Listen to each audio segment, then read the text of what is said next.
Hi, welcome. Uh, it's been a bit, and by a bit I mean, it was a whole year ago when I last streamed. uh, by that I mean it was December 30, but hey, it was a whole year ago. Um, Hi, I took last week off. I didn't actually mean to, but I ended up, like, getting inspiration to work on a bunch of stuff, so I ended up just prioritizing getting stuff ready for today. Today I had a plan. I forgot to set up my GameCube, so said plan is not going to happen today, but it will happen very soon. And yes, I want to use my GameCube because I want to give the true experience of a particular game that is not currently on NSO. Unfortunately, I know, knowing my luck, as soon as I play it on stream, it will be added to NSO, because this is why we can't have nice things. But hi, welcome. I wanted to do a thing, and I'm very nervous about it because I'm not really the best at this kind of thing. But a lot of VTubers kind of do little debut type streams where they kind of talk about their interests and such. And well, a long time ago, I actually made a PowerPoint of like talking about some stuff about me, like my inspiration, for my design and everything, so I thought maybe we'd try to go through that to kick off the year. And once we do so, I also think it would be fun and again, I'm going to talk a little bit about a plan I have for this year. I don't know if this plan is going to actually go through or not, but we shall see.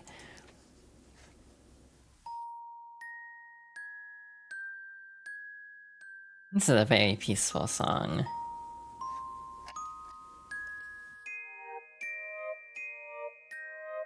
Yeah, very nervous about this because I'm not like the most confident in actually sharing things about myself, and also getting information wrong.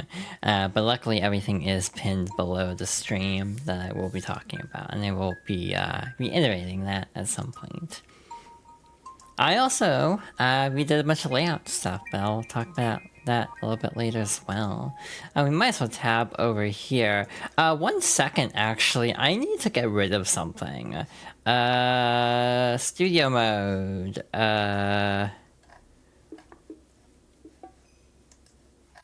Where was that? Or did I already get rid of it? There is definitely something I'm working on that I do not want to reveal yet. And I was a little bit scared that I left it up and forgot to remove it, so would have spoiled a secret project I'm working on. I will tab over here for now, so you can actually see me. You might notice right off the bat that the now playing is a darker blue. It's also all blue. I'll talk about that a little bit later as well, because I actually talked to some friends about like graphic design advice, like contrast and everything, so it is more of a dark pink. Also, I color shifted. This is a background from Ko-fi, which I will also mention in this. However, my brain is not working today. What was I saying? Okay, we're off to a great start. I completely lost my train of thought because I just checked Discord for like 1 second, saw something that intrigued me, and I immediately lost where I was going with that. So this is a great start so far to 2025. In general, though, I do have a lot planned for this year, and this will be the stream to talk about some of it. Alright, so I'm gonna jump over here. We're just gonna get this out of the way right now, while I am feeling mildly confident and my voice isn't totally dead. By the way, I do have a donation goal, but we'll talk about that later as well. Hi Nicole, welcome in. This is a blank screen, but if I press this button, ta-da! I made a PowerPoint. Oh, the music's still playing. 1 moment. I also don't want music on this scene because I'll probably add it and then put this up on YouTube. But hi, welcome. Hope you're doing okay. Yeah, I spent the last week, in addition to all sorts of things, like an emotional breakdown, but I don't want to talk about that for obvious reasons. Clearly, I'm the best at entertainment when I just talk about having an emotional breakdown. Um, anyway, I spent a lot of time chatting with friends and coming up with graphic design. So this is our new game layout. I'm really happy with how it turned out. I got a lot of good tips from people in like the communities that I'm in, and I'm really proud of this overall design. So we have the links to channels. It is missing the VOD link, or VOD channel link, but that's okay. The donation goal is a little bit less out of place, which I think is a good touch as well. I do wish there was a way to make the border around it white, but that's just a problem on Ko-Fi, or Ko-Fi. Not anything I can do about that as far as I can tell. You have the chat box. So yeah, and I've also moved the game capture window into its own little box for the sake of my big ass tails and ears. It can still happen. Like if I do this, we're gonna have a problem. But this also kills my neck, so I'm not gonna play a game like this. So like part of the reason I did this was the options were either get rid of the tails or try to come up with a layout that covers up less space. And so this was my decision. I might make my model a little bit bigger, but the tail will clip into the window then. So I am actually debating, like, what if I just go down to, like, one fewer tail?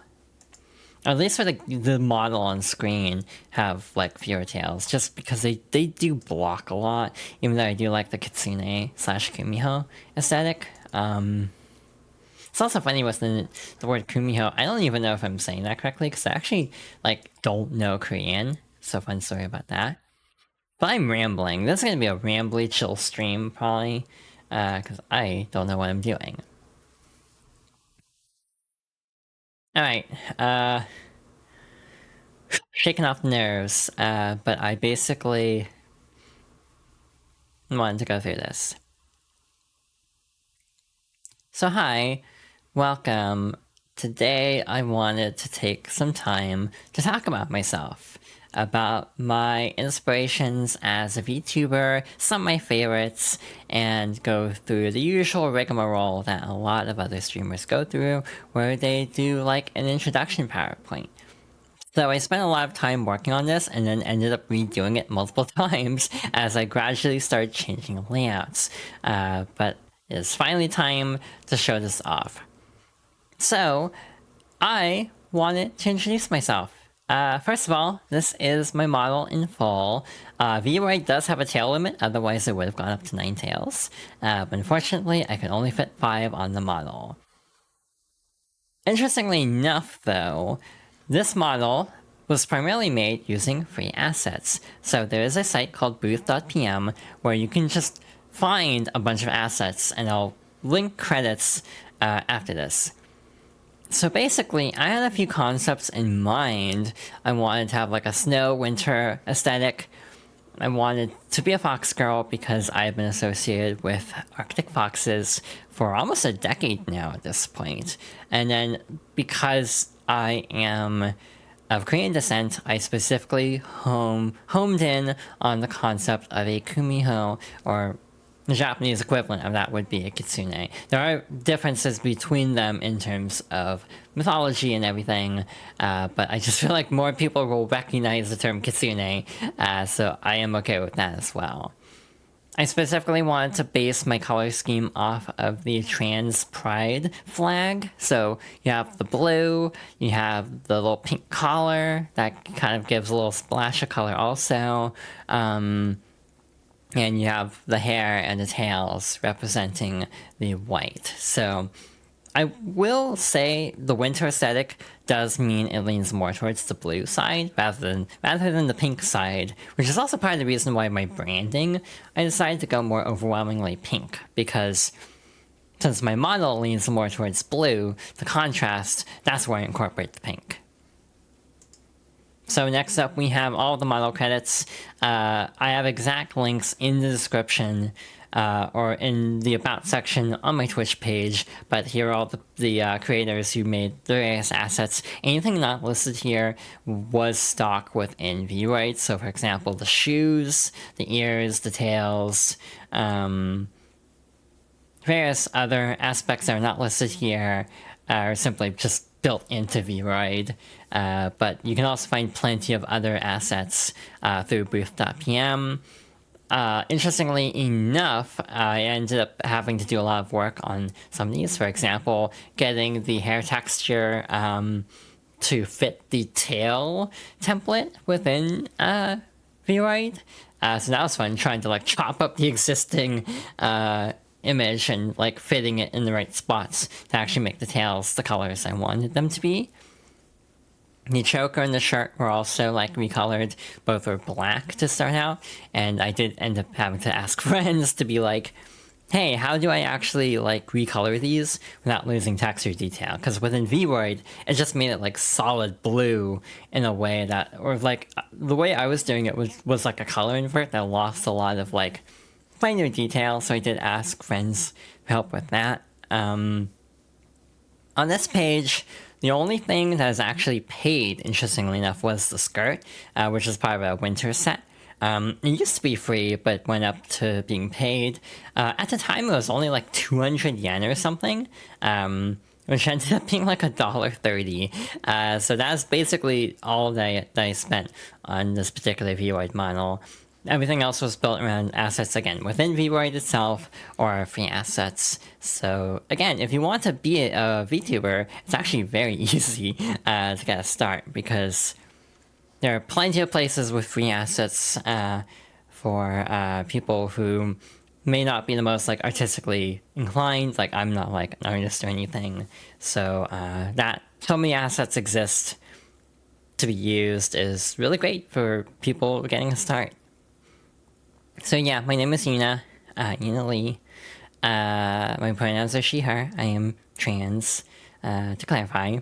My 13th anniversary is the 1st of June of last year. I don't list my birthday because I traditionally don't celebrate my birthday. That's a whole story that I do not want to get into, but in case you were wondering. My height, I kind of just estimated based on VRoid settings. This is what my model ended up being, which is actually very close to my actual height, because I'm like 5'5". This is basically like 5'5" and like change. I don't remember the exact measurements. I also don't know my exact height, so this is very close though.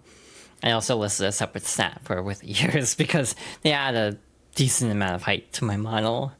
And the only language I know really is English. I did take a little bit of Spanish and a little bit of Japanese. Ironically, I know no Korean. So yeah, I cannot speak Korean, unfortunately. It's something I'd like to learn someday, but not anytime soon, unfortunately. Right, more about me. I like cats. I like foxes. That's a fun story. Cats used to be my favorite animal, but then I became so associated with foxes that I ended up really warming up to foxes too. So they're also one of my favorite animals. I like spending time with friends. I like hanging out on voice calls. I like playing games with friends. I like dark chocolate. I know that's like a hot take, but I do prefer dark chocolate to milk chocolate. I'm getting war flashbacks to the Splatfest from a year or two ago. I like collecting plushies. I have a lot of Pokemon. I want even more. I also want more plushes in general. Like, I have a Fox plush. I have, like, a Blahai, because of course I do. But I also want some other plushes, too. Hi, Peter. Hi, Alfie. Welcome in. Dark chocolate-based. Hell yeah. Shakes the fox. Oh, thank you, I think. Yeah, my favorite colors are blue and pink, if you could not already tell. I like video game music. That's most what I listen to. My current favorite song on loop has been Radiant Dawn from Guilty Gear Strive, to the surprise of literally no one who has interacted with me very much. White chocolate is superior to both. I've never had white chocolate, actually, but the Splatfest dictated that white chocolate is the best. It's totally not for any other reason. But anyway, I also like K-pop. I had a huge Weep phase in high school. In college, I just listened to like J-rock, like my overall favorite song is the one I always go with is Your Soul Garden from which is the ending song of Madoka Magica Rebellion. I actually heard the song before seeing the movie, but it is one of my favorite songs of all time. Dislikes. A lot of VTubers list dislikes. I decided to be cheeky and just be like, don't worry about it. Smile. Because, like, I don't know if I want to give away my weaknesses that easily. So yeah, that was just me being a little cheeky there. Alright, this is a lot. Favorite franchises. I like Zelda a lot.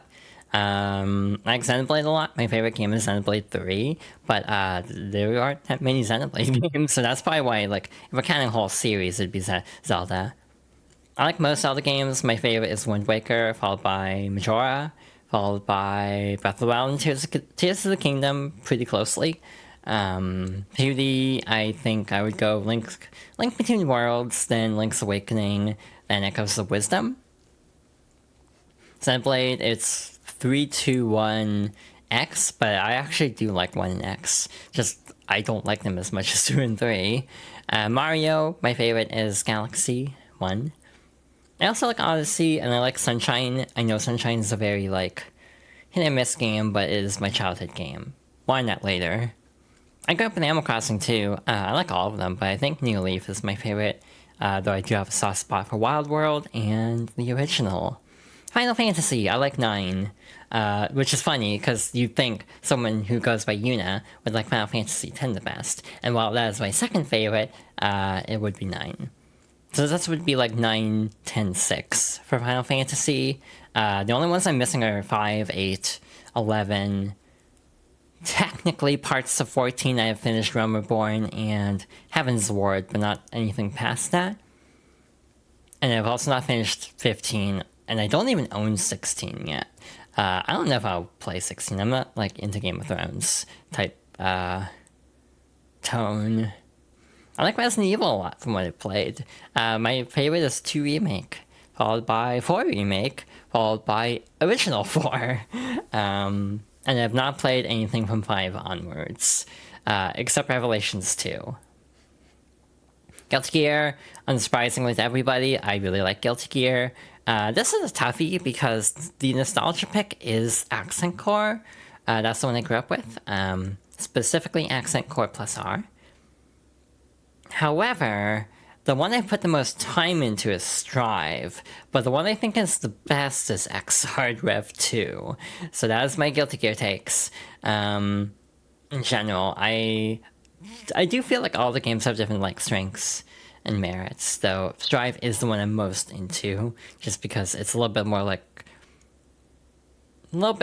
more straightforward in some ways, and me being not the best at fighting games, I feel like I kind of have a better grasp on the mechanics of Strive versus the other two, though I do recognize that the other two are very fun. I like Pikmin a lot. I like all of them, including Hey Pikmin. This series order is difficult because I'm inclined to say my favorite is 3 Deluxe, followed by 1, then maybe 4, and then maybe 2, but I even like 2 more than most. I know 2 has a bit of a reputation, shall we say, for being very unforgiving, but I was like an 8-year-old who had plenty of free time, so I just got really used to how everything worked, and do a lot of like resetting if I lose too many Pikmin, so I never disliked 2 as much as others. But Sonic, I really like Sonic. Favorite 3Ds are probably Adventure 2, followed by Shadow Generations, followed by maybe Sonic Generations, and then like Colors. Favorite 2D is 3 and Knuckles, followed by Mania. I just kind of give it to, it might be Mania, then 3 and Knuckles. Those are kind of interchangeable. And then 2 is like the nostalgia pick, but I recognize it definitely does not actually hold up past a certain point of the game because the difficulty scales really badly. And I really like Splatoon. I played all of them a ton. Wii U not so much because I didn't have the best internet connection at the time, but I put a lot of time into 2 and 3. Favorites for this, I would probably give it to like Octo Expansion if we're counting campaigns. followed by 3's main campaign, followed by Side Order. Like, that's my gut impression. Anime and manga, this is kind of lumped together because a lot of these I haven't really read the manga except like Sailor Moon. I love Fruits Basket, specifically 2019. That's my favorite anime. It really resonated with me at the time of my life that I saw it. And it continues to resonate with me, to be honest. And was also the original 2000 version. It was also one of my first anime, not counting like basic ones that everyone grows up with, like Pokemon. Your Name, or Kimi no Nawa, probably one of my favorite movies, like, ever. I really like it. I really like Madoka Magica, if that wasn't already clear from the earlier discussion.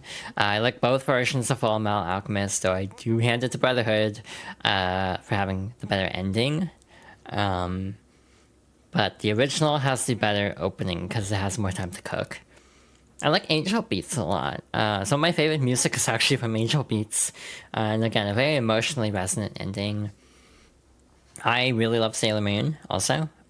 Specifically the manga in this case. I'm not like super crazy about the first anime, and I haven't seen enough of Crystal to judge it. I actually own I think I own season 1 of Crystal, and I've never seen it. And finally for anime, we have Kiki's Delivery Service. Currently my favorite Studio Ghibli movie, though I've only seen this, Totoro,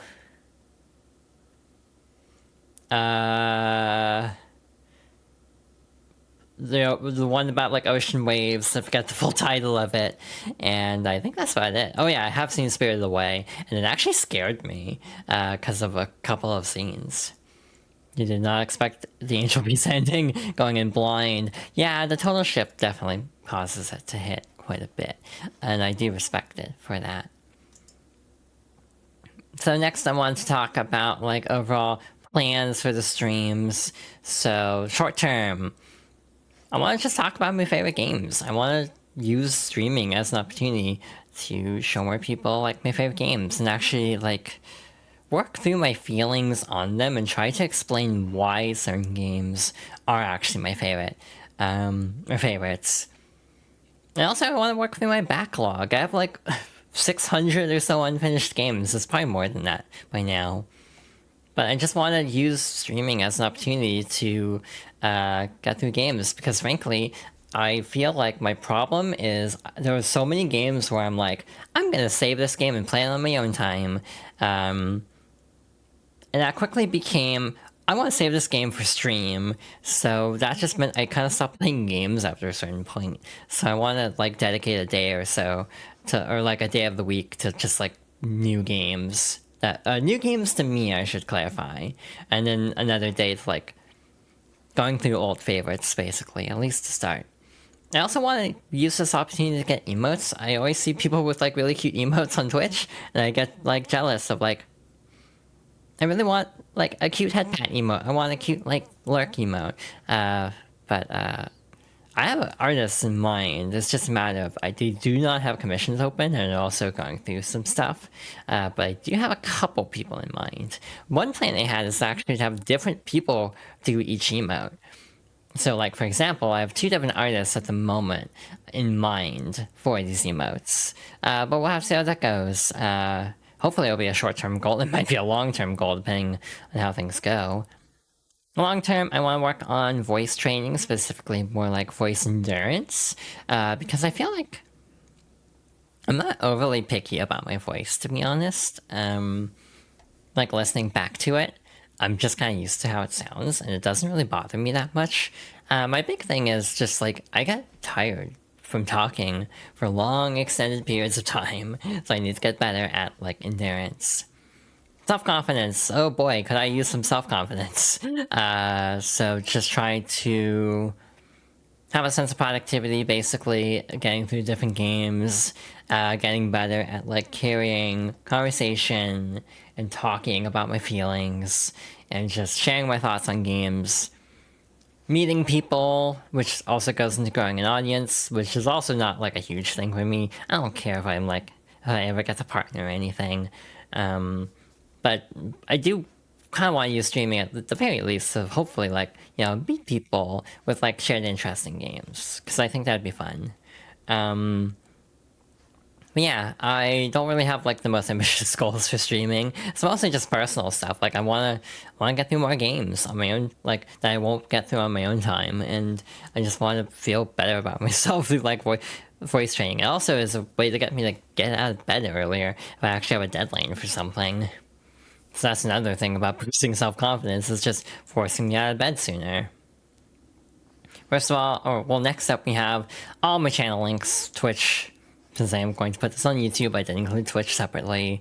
I do have a main channel for like cut up videos that tend to be a little bit shorter. And then I also have a VOD channel where I put all the VODs. The VODs are also stored on Twitch. I don't know if I'll keep doing that though, or if I'll just move the focus entirely on the VOD channel for YouTube specifically. I also only use Blue Sky for social media. I used to have Twitter. I got rid of it for extraordinarily obvious reasons. Finally, I do have a Ko-fi, or Ko-fi. I'm not entirely sure how this is said. We do have a goal going at the moment. This is a very like loose goal. If it doesn't get met, it's not a big deal. But just figured I'd toss in a goal just for the sake of trying to gain some revenue, but again, it's really not a focus. My main focus is just kind of like having fun, hanging out, and also just kind of getting my own life in order, more so than like trying to, become a full-time streamer. But again, I think I might as well get that set up, nonetheless. Finally, we have some extra credits here. The intermission background, not this background, but the one on the intermission screen, and the just chatting screen. For example, we have the chat box, which is based on a system called Slime 2. I actually recommend it quite a bit. I've been liking it. It's very like modular. People have different like skins for it too, which I think is a really cool feature. I might experiment with the skins more, to be fair. So that might actually change in the future, but we'll see. We have a special scene transition, which is like a snowflake one. Interestingly, this site Akumino is really cool also because this is also a case of a free resource that has a bunch of streamer graphics. So again, if you want to get into streaming, you can get a lot of stuff like for free. All the stuff was free except the sub badges, but these were on sale. They were like $8. Someone did donate the money. It was Transgwender. So shoutouts to her for sending me the money for those. But yeah, we do have sub badges, little snowflakes. So yeah, that should be it actually. So voila. Thank you for coming to my TED Talk, I guess. Is actually a valid way to end this off. But yeah, that is a quick overview of me. Wow, I've been talking non-stop for like half an hour. I'm a little tired now. Thank you for the hug emote. I also changed it so like the emotes show up big now, which I'm very happy about, to be honest. But hi, welcome everyone coming in. Hydration check. I will make sure to hydrate right now. I'm very thirsty. Do not take that out of context.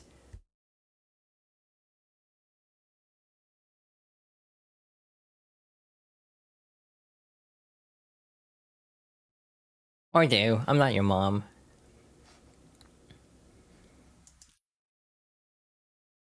Damn, those emotes show up big. Oh my god. That's a big beefer there. So here's the problem right now. I didn't actually get anything else done in time. Like, I meant to literally set my GameCube to do something special. But I kind of spaced out. I'm gonna get rid of this window capture so I don't dox myself by accident. And so I can close this Firefox tab without, again, accidentally doxing myself. But hi, welcome.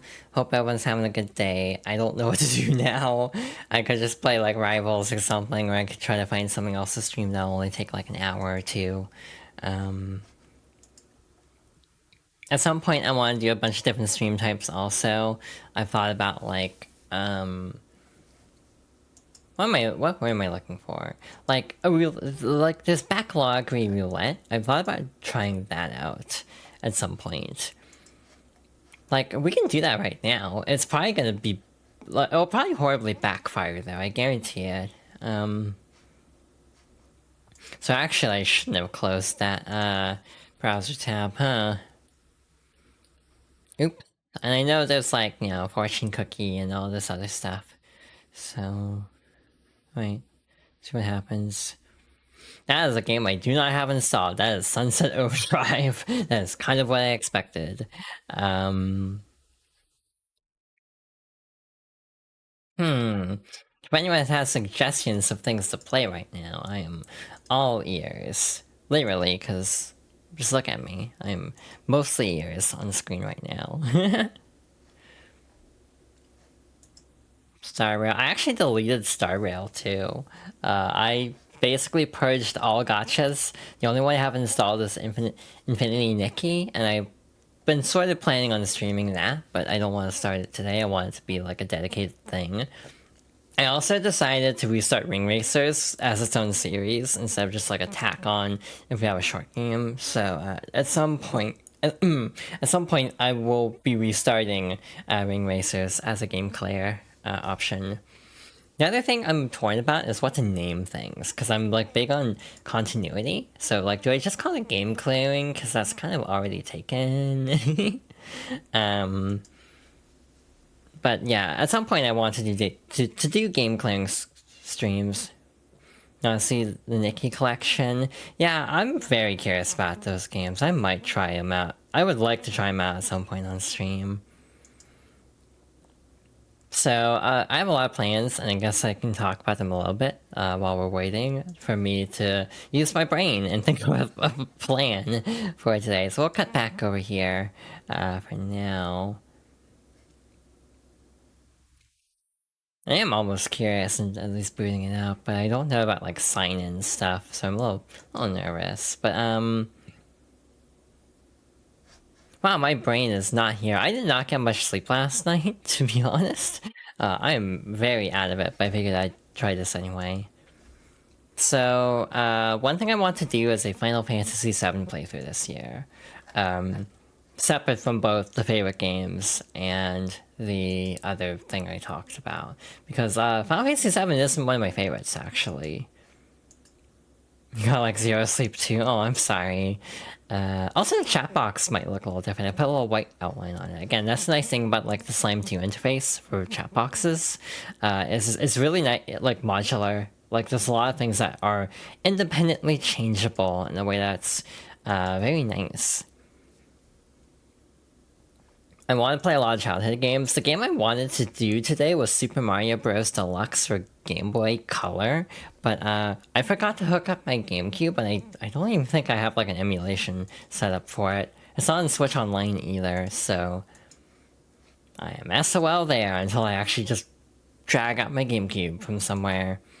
I also spent the weekend like reassembling my 360, and it does work. So one thing on the itinerary.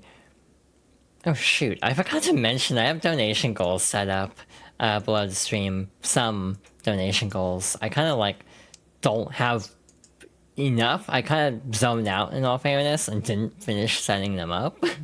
They're extraordinarily subject to change, but one thing I am planning is a Sonic 600% if we get to a certain donation goal.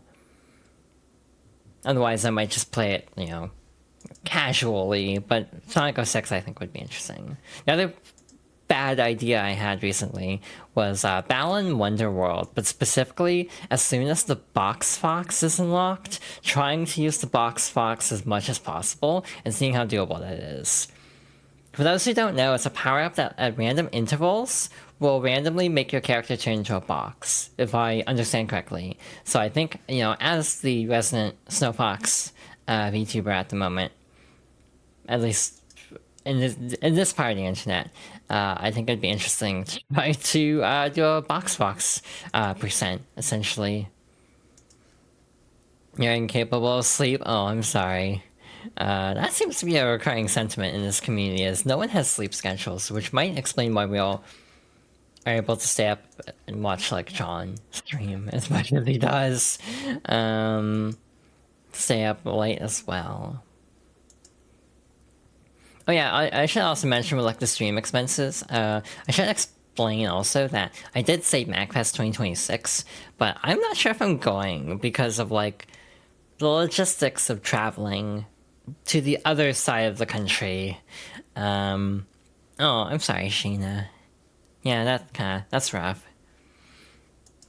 You know you can have fun and get donation goals, right? You don't have to make them bad ideas. One I was gonna do was Nier, because I haven't played Nier Automata in like 8 years now. But like an all-in, a lot of the endings in Nier Automata are very like gimmicky / easy.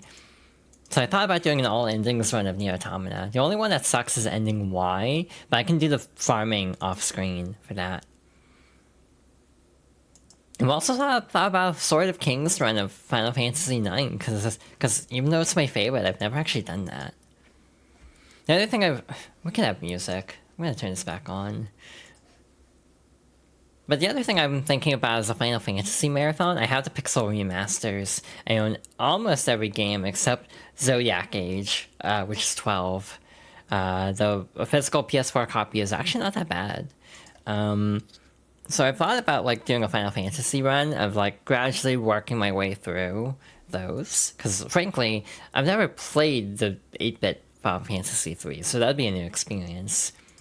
Like, I'd be curious to see how they rebalance 2, especially, because 2's a bit of a mess, but it's a game I kind of respect, because it's trying to be a more, like, story-driven Final Fantasy, even though it's, like, gameplay-wise not great. From what I understand, like, the Saga games kind of take similar cues in some ways, but I also want to play the Saga games, eventually. Persona, I have Reload, I've never played it, I'm almost tempted. That's probably a bad idea, because it's like an 100-hour game. I'd really have to fix my sleep schedule and do regular streams. Because, God, I need to fix my sleep schedule. And yeah, streaming is partly a way to make me fix my sleep schedule. I want to play more Strive on stream. I'm waiting for Dizzy to get patched because she is currently bottom tier. So I'm hoping she gets buffed when Venom comes out. Also, when Venom comes out, we'll probably try him out. Even though I'm probably not gonna do the full marathon like I did for Dizzy.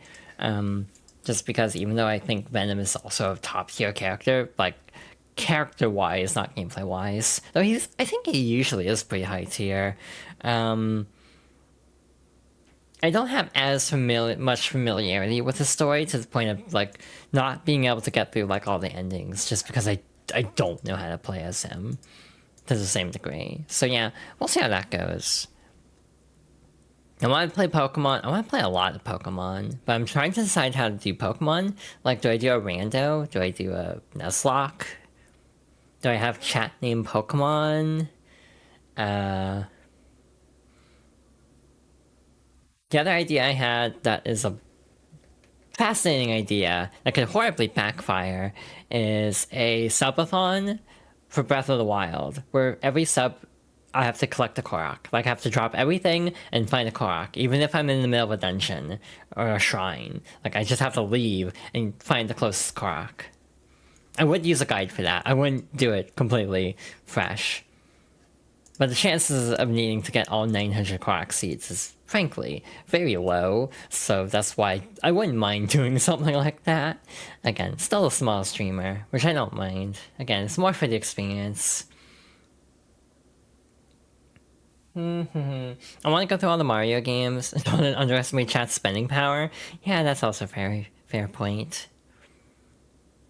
If you see my model turning around in a very disconcerting way, it's because I'm looking behind me, or to my left, to look at my game collection, or at least some of it, to kind of look through. I want to play the Klonoa games, I want to play a lot of Sonic. I want to redo a couple of Sonic games, because if I do this Favorites series, by the way, the working title for this is Fox's Favorites, which is just basically me going through games that were either my favorites or influential in some way. So, for example, Mario Bros. Like Super Mario Bros. Deluxe was the first version of Mario when I finished, so that's why I wanted to do that specifically. But then you have like 3, which is my favorite of the trilogy. However, here's the fun thing: 2, 2 I would include in this series, even though it's not one of my favorites, but just because it technically probably put me on the path of my egg collecting. So I feel like I should play Mario 2 at some point. Just because Birdo, I think, kind of cracked my egg. I remember reading the manual of Mario 2, and I'm not going to repeat it because it's not great in a modern context, but it definitely was a case of like, huh, that's interesting. Totally didn't think anything else of it at the time. Hi, I see. Thank you for the head pats. And yeah, hi everybody. If I didn't say it already, I think I did. Hopefully we'll do another gaming stream sometime this week and we'll be able to actually jump into like something new. The current plan is the first game clear of the year is going to be Kitsune Tales. Gee, I wonder why I'm like wanting to play Kitsune Tales. I bet no one can guess what my interest in Kitsune Tales is. 100%. No clue, I imagine. Plus, it's not very long, too. That'd be like a 3-stream game. Miss Kitsune? No, yeah. No clue, yeah. Total mystery why I would want to play Kitsune Tales. It's like a game about a lesbian Kitsune themed around Mario, like, that's spiritually inspired by Mario 3. It's like, this is literally calling to me in every possible way. So, fun story. I've only learned about the game like a week before it came out. I saw like another streamer I follow like retweeted it, and it's like, oh wait, this game is like literally made for me. This is like all my like all my interests all in one place. I need to play this. And then someone gifted it to me during Christmas, so I can play it.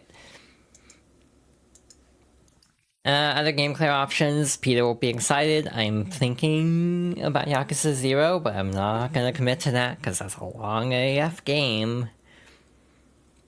Guilty Gear 2 Overture is up there because that's like one of the only Guilty Gears I haven't actually finished that's like canon to anything.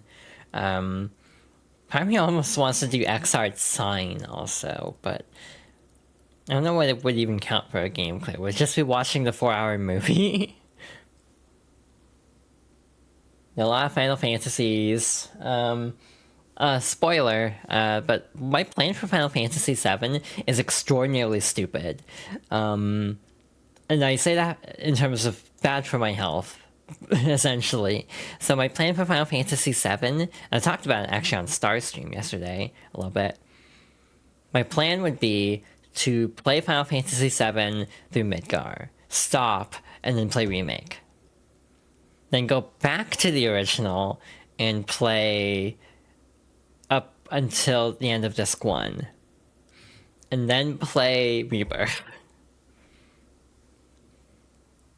This is a terrible idea. I should not do this. But it is something I'm genuinely considering at the moment.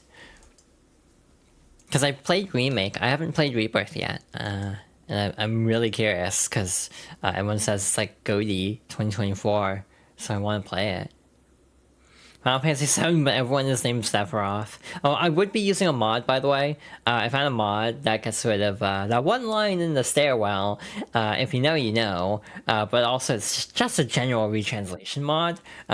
It's really interesting. A lot of the lines were retranslated to be more accurate, but some specifically were actually taken from the remakes. So it kind of goes back to the original, like going full circle. But for example, they take out Tifa dropping the arc slur, so that's the main reason why I wanted to use this mod. 90s in gaming. Definitely some things that did not age well. I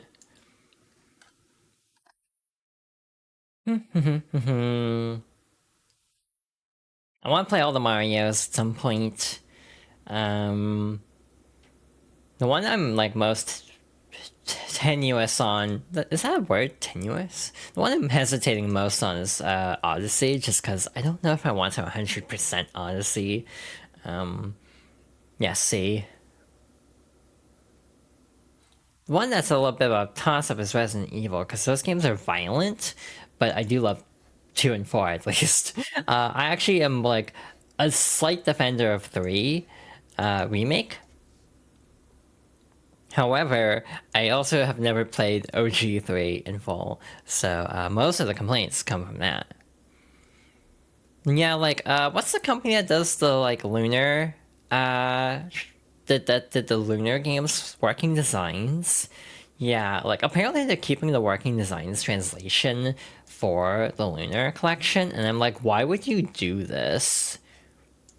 And yeah, even Final Fantasy VII has actually gotten criticized for this. That like the PS4, Switch, Xbox, no port of Final Fantasy VII OG has taken out the Arslar, and like basically there's a lot of questions of like why don't they? Like that feels like something they should take out, like straight up. Because like there's so much dialogue in Final Fantasy VII that's like deliberately censored for the sake of like not getting an M rating. So it's like they could easily just censor the word and not have it like explicitly stated. It'd be really easy to like fix even without redoing a ton of the dialogue.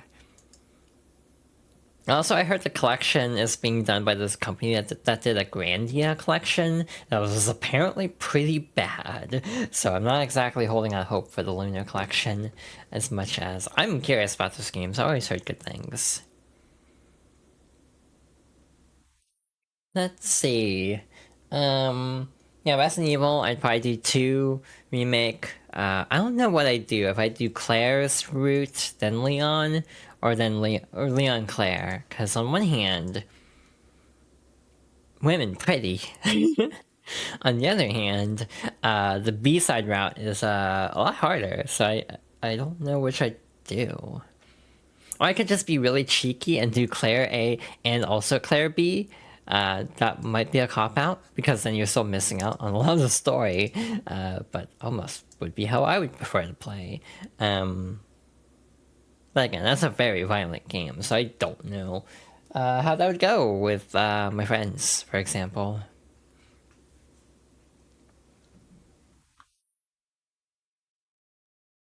There's the Spider-Man games. I actually don't own Spider-Man 2 yet. I only own Miles Morales and the original. Slash the remake. I actually own both. I have the PS4 copy, so you have like the OG Spider-Man face. Yeah, there are mods to undo the bad translations from working designs games. Yeah, that's basically what like the Shinra Archaeology Project does for FF7. It basically just fixes the translation. There is an option in the Shinra Archaeology mod to leave in "the sky are sick." There's a dedicated option for it because it's one of the most infamous mistranslations. It's kind of like, you know, you spoony bard. It's like, it's so bad, you almost want to leave it in, even though it's not good. That's actually a thing. In the PS4 version onwards, they actually do change to "this guy is sick." Showing they are capable of changing the dialogue still. They just won't take the Arslar out of that one scene. It's really weird. I've talked about this before, but I've thought about a Steam Deck. I'm not going to go into details because I'm sure there are people who do not want to know things. But given that we're probably coming up on a Switch reveal before too long, given that they said end of the fiscal year, and that's like 2 months from now, I think I'd rather just get a Switch 2 or whatever the hell they call it than like a Steam Deck at this point. The main thing is I'm kind of thinking about selling off like my Xbox or PlayStation and then just going with like a Steam Deck or something, or just like a GPU for my like backup computer, which is like an old office PC, and then just use that as a dual PC setup.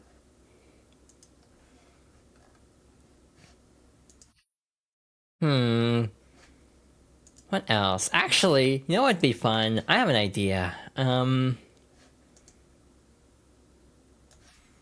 This totally won't be a bad idea and won't backfire horribly. I'm gonna go through my backloggery and see what's in here.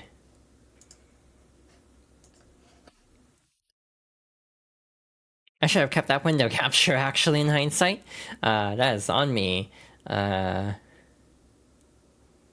This could also show something I do not want to be shown on stream, so I'm going to be a little bit careful, as my Twitch dashboard is definitely on here.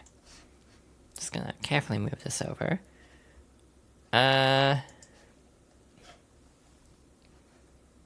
Window capture. That did cause a slight frame blip. It usually does, though, so that's within expectations. Trying to size this window correctly. Just gonna go like this, shrink it down. I'm very OCD with things like this, and then for like about there. 1, 2, 3, 4, 5, 6, 7, 8, 9, 10, 11, 12, 13, 14, 15, 16, 17, 18, 19, 20. That should be aligned.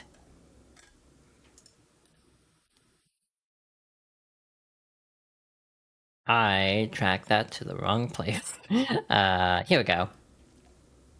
I don't know, readable this is gonna be. I'm gonna just like go and do this. Alright, so I'm also gonna hide the mouse cursor just because I find it distracting. But yeah, just wanted to scroll through my backlog for a moment. Actually, I saw a comment and it scrolled off the actual stream display. You keep telling yourself you should make a backlog, but it seems so tedious. Yeah, fun story. I actually deleted mine because I was like going through a depressive cycle one time, and then it was like a pain trying to remake it. So yeah, it's a lot.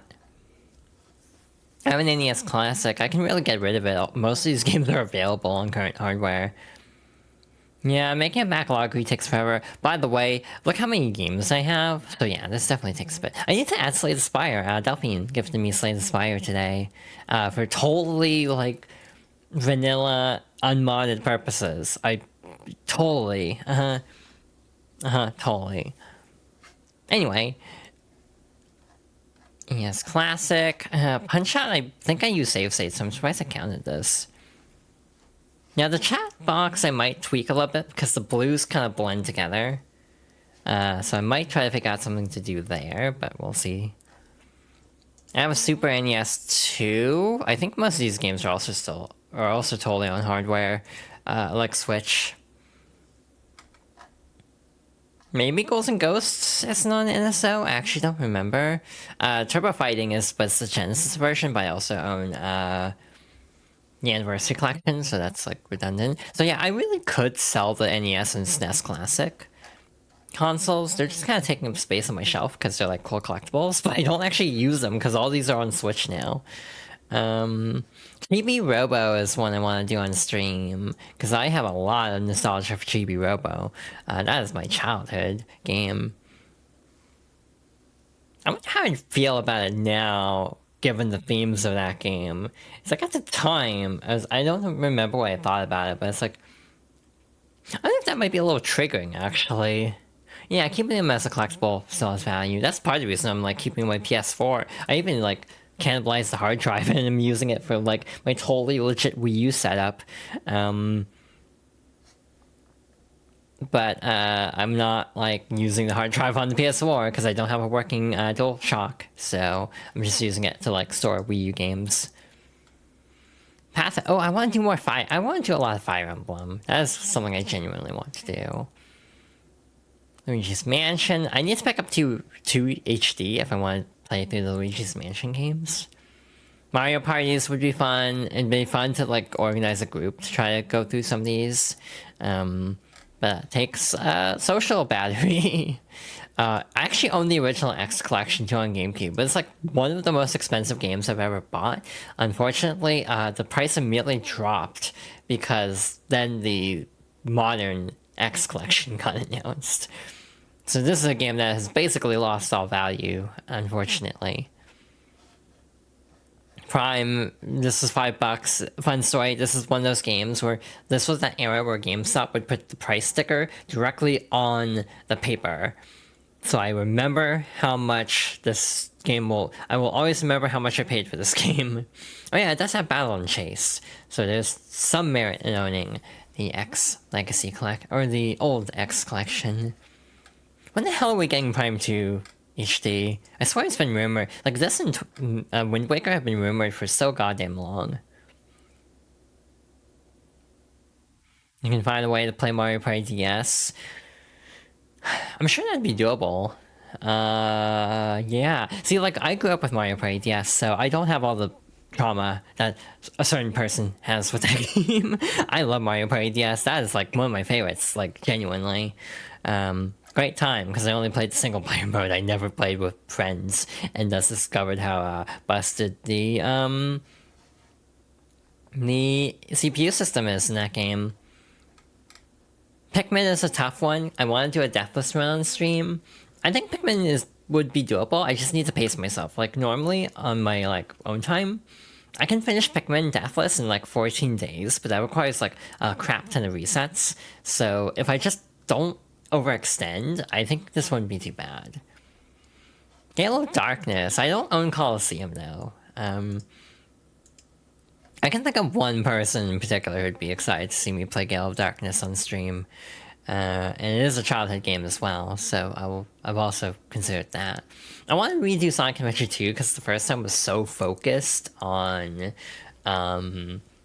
like, stream debut stuff that I almost feel like the game is... My thoughts on the game itself kind of got lost in the shuffle, if that makes sense.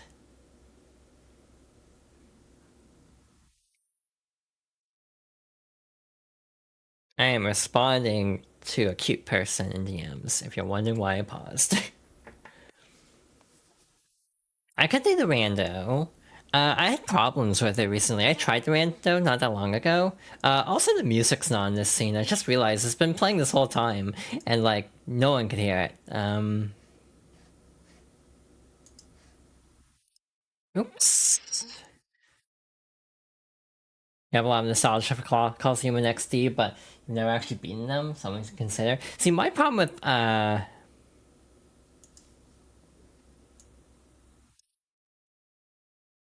Brain, please. My problem with Coliseum is just, it's kind of hard, actually. I genuinely had trouble with Colo as a kid, because I got to a shadow fight, and got walled, basically. I think it was, like... Is it weird to be hesitating about spoilers for a game that's, like, 50 million years old? Like, why am I hesitating so much? It's not, like, a new game, but it's, like, I'm kind of, like... And also, I think it's one of the box art legendaries, too.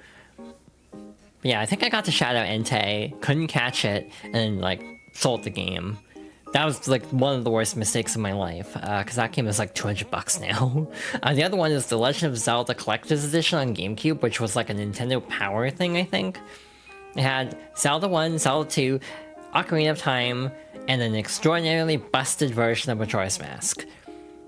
I found it, I got to, Baronade, saw Baronade blow up in Jabu Jabu's belly, was so grossed out I stopped playing Ocarina of Time and then sold it. So as a kid, I made very spur-of-the-moment decisions that adult me is like, damn, I could have been sitting on like $1,000 easily if I didn't sell the games I sold as a child. Like Kirby's Air Ride is another one. There's gotta be more examples, but those are the ones I can think of at the moment. Soul Calibur 2 could be fun, like the weapon mastery mode. Oh yeah, I do have Soul Calibur 6 now, so that could be fun. Quite the jump, though. Might do Star Fox at some point. I'd go through, like... See, the NES, or the Super Nintendo ones, are such a, like, a seizure warning problem, because of motion sickness. So I might start at 64, since, let's be real, they keep rebooting this stupid series anyway, so, like, the old two don't really matter that much. But, like, 64 Adventures Assault Command, and in Zero, I actually will swear by Zero as not being that bad. I don't think it's great, but I don't think it's that bad. Rogue Squadron is definitely on the list. This is a childhood game for me. This is a game that I went out my way to find at like a local game store at the time, because like it wasn't my copy originally, it was like a sibling's copy, so I wanted my own copy because it was like $10, and also this game means a lot to me. Even as someone who doesn't even like Star Wars that much anymore, this game is like super nostalgic. Again, already talked about Sunshine, I love it, even though it objectively has some problems. Symphonia, I don't know what version, because like the Steam version isn't great, and like the current console versions are not great, so might go GameCube actually. I want to do a lot of Kirby games. I want to play through all these Kirby games at some point. I'd love to play like the 3DS one, especially Robobot, but we'd have to wait for like some way to capture 3DS, or like a... Because like 3DS capture is still very expensive, but like if they ever like do a collection of Triple Deluxe and Robobot, I'd be all over that, because I really love those games, specifically Robobot. Triple Deluxe is just kind of pretty good, kind of in Star Allies tier, just like this is great, but like not top tier Kirby. And yes, I will stand by Star Allies as actually not being that bad also. I actually really like Skyward Sword and Twilight Princess too. I think I prefer Skyward Sword actually, but again, that'd be in a Zelda marathon. Again, Mario Party is tricky because like you can get these working online, so that's something for me to investigate at some point. Metroid as a series marathon depends on if we ever get like Prime 2 and 3 on Switch. I do not trust my Wii U to survive playing a dual-layer game much longer. It's 10 years. My Wii U is a launch model, and it's going strong, but who knows how long. Okami is one I want to play. It's been like 3,000 years, but I really want to play Okami again, especially with the new game announced. I'm not in a rush though, because they don't even have any like inclination of when this game is gonna come out. Like they straight up were like, yeah, no, you probably won't hear about Okami 2 or 3, depending on who you ask, anytime soon. You will like see this game in like 5 years from now. Kind of an announcement, but I do appreciate their honesty of just being like, yeah, we want to show off this cool game, just to show Okami's back and Clover Studios back, but yeah, no, we basically don't have an actual game. So again, I appreciate the honesty at the very least. Sin and Punishment's fun. Both Galaxies I think I do have listed as a donation goal at the moment, but this would be 100% for both, but I'm not sure about Luigi. If I just do Luigi mode and just skip Mario mode, because I think I still have a file where I could jump straight into Luigi mode. Galaxy 2 is a biggie. You know, obviously Perfect Run and the green stars are a lot. Super Paper Mario. I want to do a Paper Mario marathon at some point. If I could do Sticker Star, I would play Sticker Star, just to see how I feel about the game like 15 years later. God, we're almost at 15 years in 2 years from now. That's weird to think about. Yeah, Xenoblade's on the list of things I'm strongly considering, but oh god, these games are long.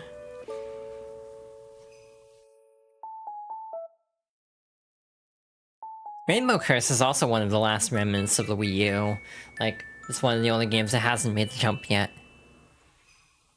I never finished Twilight Princess HD. Twilight Princess really isn't one of my favorites, even though I think it's actually one of the best Zelda games. It's just a case of a lot of times favorite and best are not the same thing for me. It's like Wind Waker is a mess of a game in terms of like cut content, but I have a lot of love for this game. Twilight Princess is definitely the better game of the two, IMO, but I still have a soft spot for Wind Waker. It's like a weird distinction I often make. I need to play New Soup again. It's been like 13 years since I played New Soup. Nintendo Land could be fun. Splatoon is on the list for this year because it's actually the 10th anniversary. I've been looking into ways to actually play online even, so that could be fun. Mario Maker could apply by the same logic. And then we got the Switch. This is going to be a long list. Most of my games right now are on Switch. I want to start a new Animal Crossing file because that was a gender ago. So dead name. So I want to redo my Animal Crossing file at some point. Because file transfers are so weird for Animal Crossing specifically, I'm kind of waiting for Switch 2 so I don't have to deal with transferring my island over. So that's why I haven't done that yet. I want to play Atelier Aisha, Eska and Logi and Shally. I'd also like to play the Mysterious trilogy too, but I don't own the full set for that one. Bobbus U is a game I want to play on stream, partly because I think chat can help me, because I'm actually really bad at this game. So having people like guiding me through it, I think might help a bit. Bayonet I'm very torn on. I never played 2, but one exhausts me. Like, character action games genuinely make me tired playing them, because I have to exert so much focus to try to, like, play well. Big Brain Academy. I could embarrass myself on stream with how bad my attention span has gotten. Curse of the Moon 2 is definitely on the list of games I want to get to. And also Ritual of the Night. I own the Switch version. I also have it on PC, which is definitely the better way to go. There's Bug Fables, fun story, limited run, so my copy didn't get to me until like a couple days before Metroid Dread came out, so I never played Bug Fables at all. Cave Story would be fun. Yes, Celeste is listed twice, because I own a physical and a digital for this game. I own 2 physicals. I own the limited run and the Fangamer print, because Celeste is one of my favorite games of all time. I swear I'm normal. It's like, I think I made this joke before, but it's like, I feel like it says, like, you can immediately guess I'm probably trans by that I own like 2 physical copies of Celeste, a digital copy on Switch, and also the Steam version.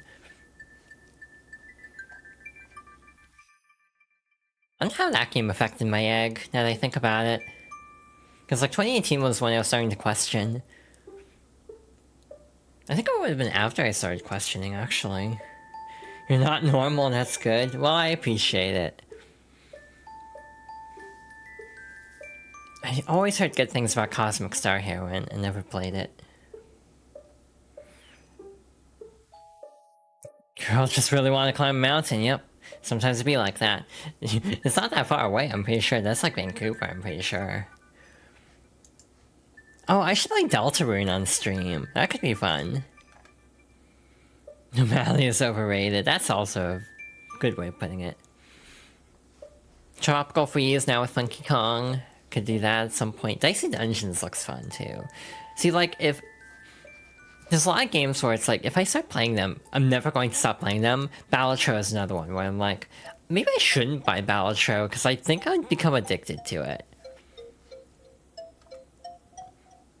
Skyrim is weird, because this was like my breakup game. Like, I just played a bunch of Skyrim after a breakup, which was a good, like, no-life kind of game. But, on the other hand, it's a game I can't really go back to. Why do I have FCO 99 as beat? You can't really beat this game. I'm just gonna update that in real time. Now the list is all out of whack. You're an F, okay. Fight and Rage. I'm trying to do a run right now. Oh. Godspeed. But yeah, I do have the Pixel remasters, and I haven't played 3 or 4 OG, and I haven't played 5 at all. I have the PS3 version of 5, which has horrible loading times, so that's why I'm like, yeah, I should just go for the Pixel remasters. I know they're not perfect, but better than nothing. I do not understand the context of hating Yellow Deck, but I will take your word for it. Engage is a game I would not stream because it's too long. I would stream a Fire Emblem, though. Oh, you started making your own? Good luck, Amber. Ralphie. But also, I'm so sorry. Hey, at least you're not Proton John with his... How many games does he own by now? Like...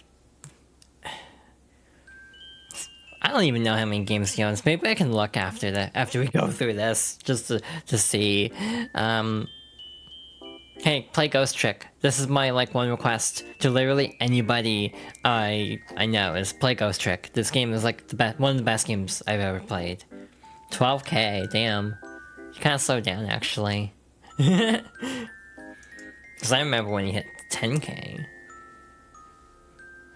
All the GBA and Game Boy stuff that, I don't even know about these. If I should count these for game clearing. If I don't renew, then I lose them, so... Ace Attorney, that's like not my forte for a stream. That'd be a case where I'd need to get like friends on to voice, because I could not carry that whole game. Hades, I want to stream, but I want to play Transistor first. I saw Delphine play Transistor. I kind of deliberately tuned out a lot of the story because I want to play for myself, but it definitely looks like a very good game. But I expect nothing less from Supergiant. That happens a lot where I will watch a stream, but like kind of not pay attention because I want to get the general vibe, but I don't want specifics. I did that with Undertale a lot, where it's like, when I played Undertale finally, I didn't remember much of it because I didn't pay enough attention to it. Kind of by design. Hollow Knight I have never finished. This is a big trans game. I don't even know why it's a big trans game, but it is. It's always lumped in with like Bloodborne and the like.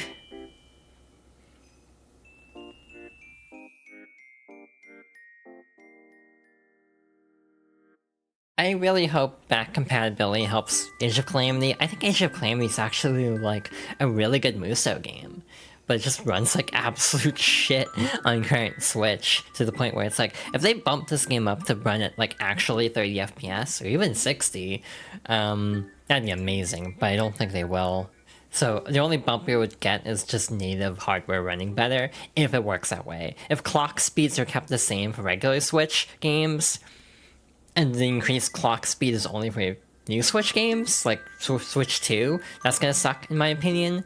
But if it is a case of like PS5 versus like DS, where it's like, you know, DS games still run at the original clock speed on 3DS, so you don't really get an uplift.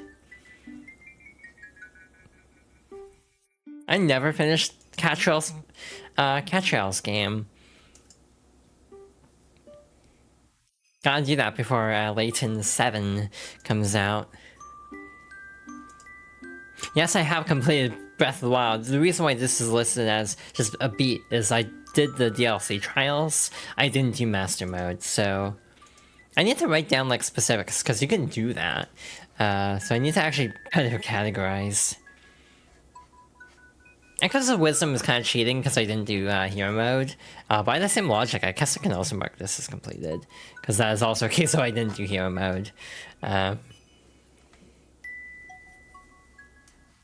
Same with Skyward Sword, but this is like an unlock mode, so I almost count it differently. Tears of the Kingdom, I'm at like 400 Korok Seeds. I do want to go back to it though. I actually need to step away for a moment. I realized I didn't mute the mic. That's on me, but it should be okay. Back over here. Gonna reset the model while I'm at it. Had to step away for a moment. But hi, welcome, Kirby. We're just kind of chilling. I'm just kind of going through the games I own. Trying to decide stuff to stream in the future. But yeah, I need to actually categorize this stuff instead of just like listing like completed, beat, etc. Because a lot of these, there are like caveats to them.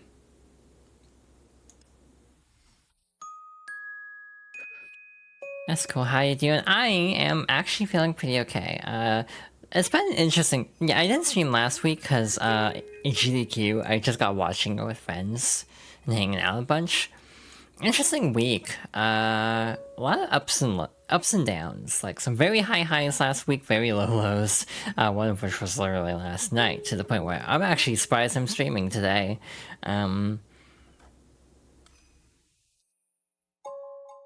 Live Alive is definitely on the list of things I want to get to at some point, because I hear people rave about this game, and also the stories aren't that long, so I could easily do like the stories pretty quickly, like 1 or 2 streams for like each story, probably, maybe even less. Like I think John finished one during a cookie segment or something. Luigi's Mansion 3 would be fun. Lunistis is a platformer, like, with a Tanuki, I think, so... almost on brand. I need to play Brothership. As someone in the United States, I wasn't really feeling like playing Brothership when it came out. I'm going to leave it at that, because that's a whole thing I do not want to elaborate on.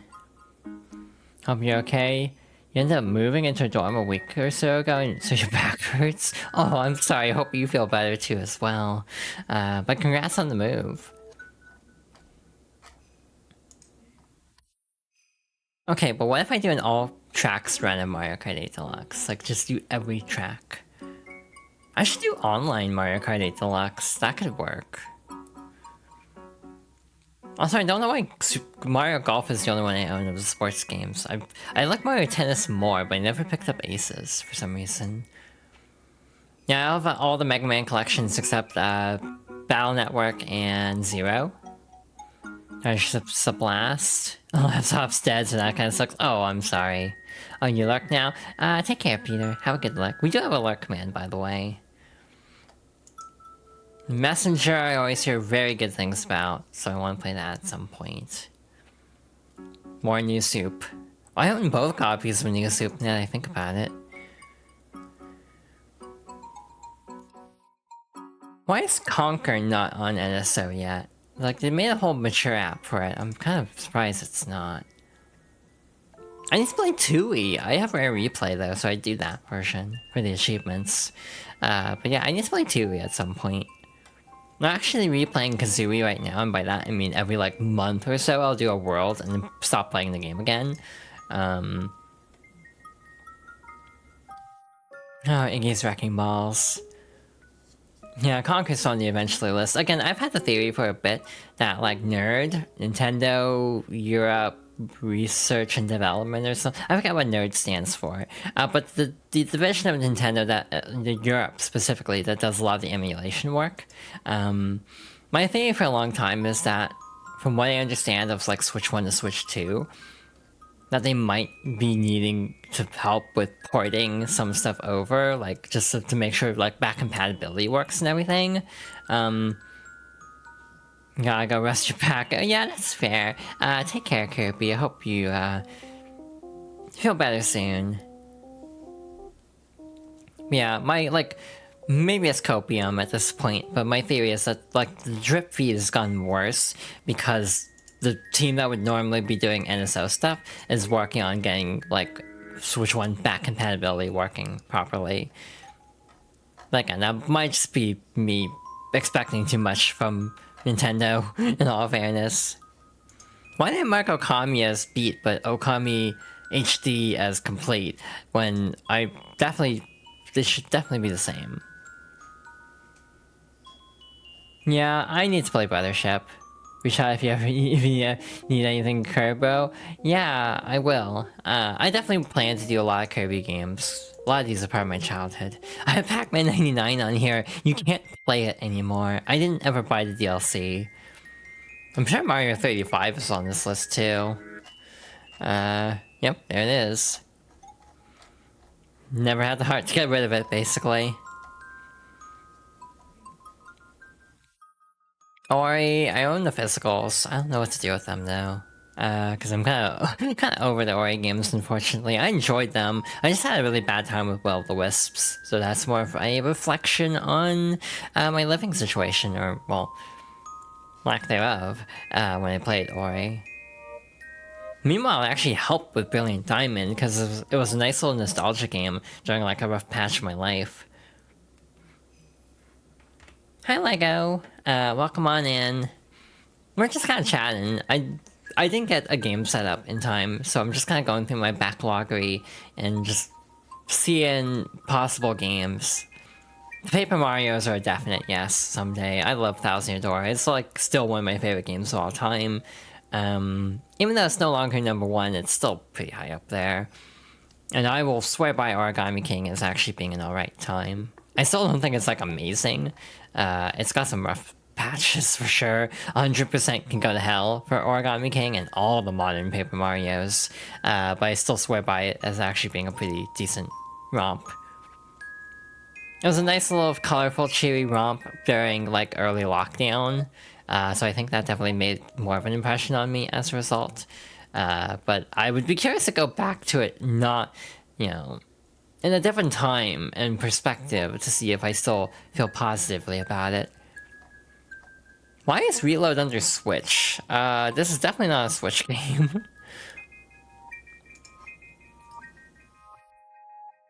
That was default, probably.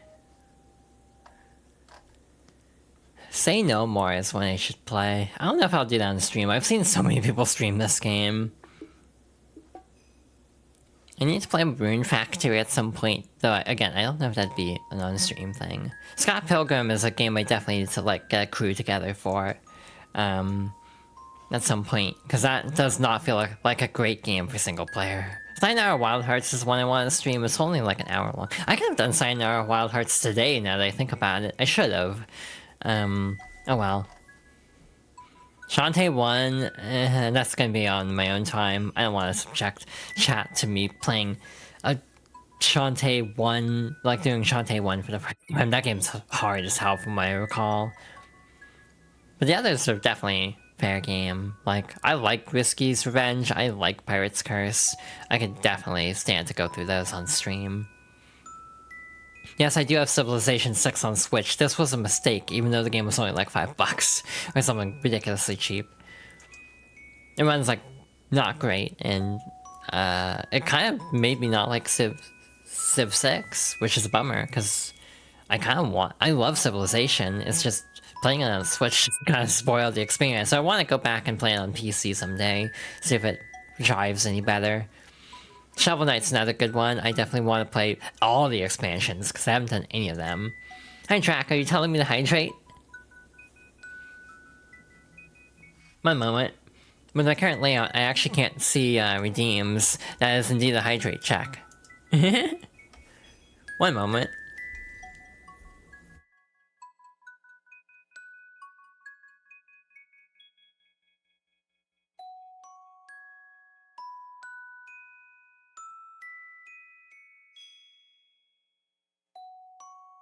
If you're wondering, I don't want to accidentally show like Twitch stuff. I don't know if there's any personal data. So, erring on the side of caution. Bye, Drac. Welcome in. Thank you for the hydrate reminder. I need to come up with more, like, redeems, too. That's something else I need to do. Snake Pass is cute. I want to sell these too. I have them on Xbox now, but I actually might sell those on Xbox too, and then just pick up the PS5 versions, or PS4 in the case of Forces. Just because I kind of want to consolidate my Xbox and PlayStation libraries to one system, and then just go with one next gen, because they're probably going to cost the same as, like, one is going to cost the same as, like, both consoles combined this gen. Either that or just go with a GPU and start collecting everything on Steam. This is a fun category, Sonic Origins Plus. I want to play Tails Adventure on stream. This was always my favorite on the Gems Collection. I never finished it though.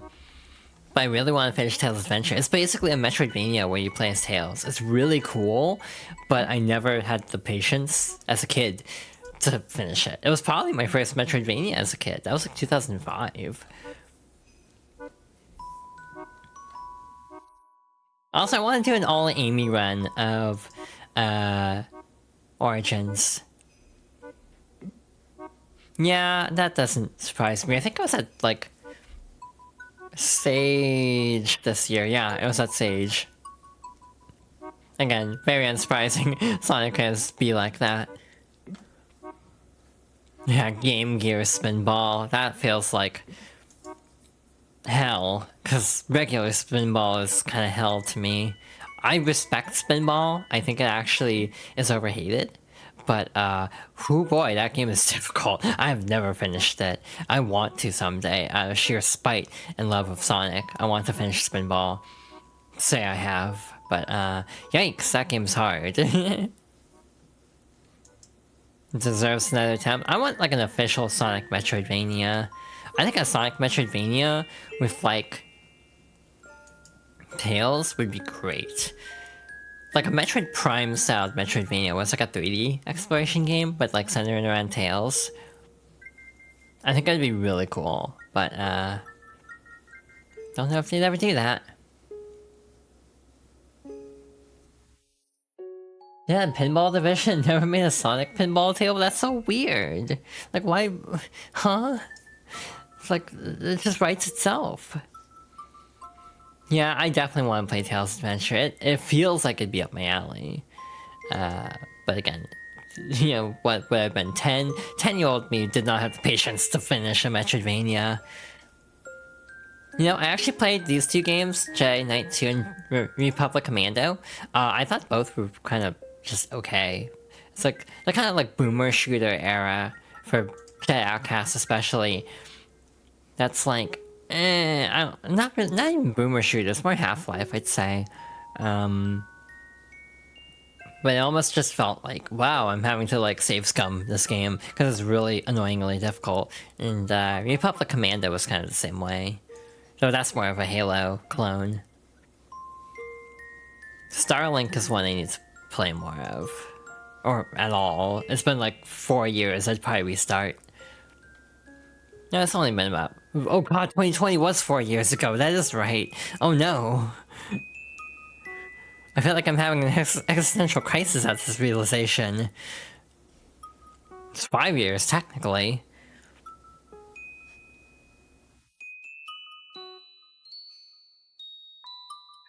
Whew, I think I need a moment after that. Oh my god. I was like, yeah, 4 years ago, that would be 2018, right?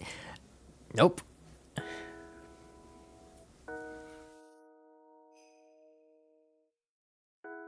Fun story, I have not played Jamboree's Mario Party mode, like, at all. I started around, like, a 30 turn to get the achievement. I didn't finish it. At some point, I should just ask people if they want to play Jamboree online. Like, get a crew together and stream that. Ultimate, I'm partway through a World of Light playthrough. I should definitely get back to that on my own time. Tokyo Mirage Sessions is neat. You'd be down? Okay, I will keep that in mind. I think I know a couple other people who I could potentially get for Mario Party, so might have to see what I can do there. Yeah, Transistor is on the list of games I definitely want to play.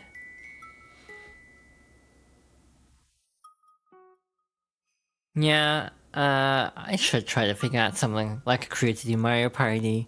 That could be fun. And Howled Goose Game is fun. I like how I get it together but not move it, which is apparently the better WarioWare. Hanamaru would be fun. I've also never finished Twewy. And everyone's like, oh my god, Twewy's the best, but play it on DS. But unfortunately, I can't. So, Final Remix it is, if we're streaming it. Yeah, Xenoblade 2 is still one of my favorite games, despite all the iffy parts, shall we say. Yeah, I am too, I see. I'm definitely in that same boat. I wish we had gotten another Rhythm Heaven. Why isn't Rhythm Tengoku on NSO?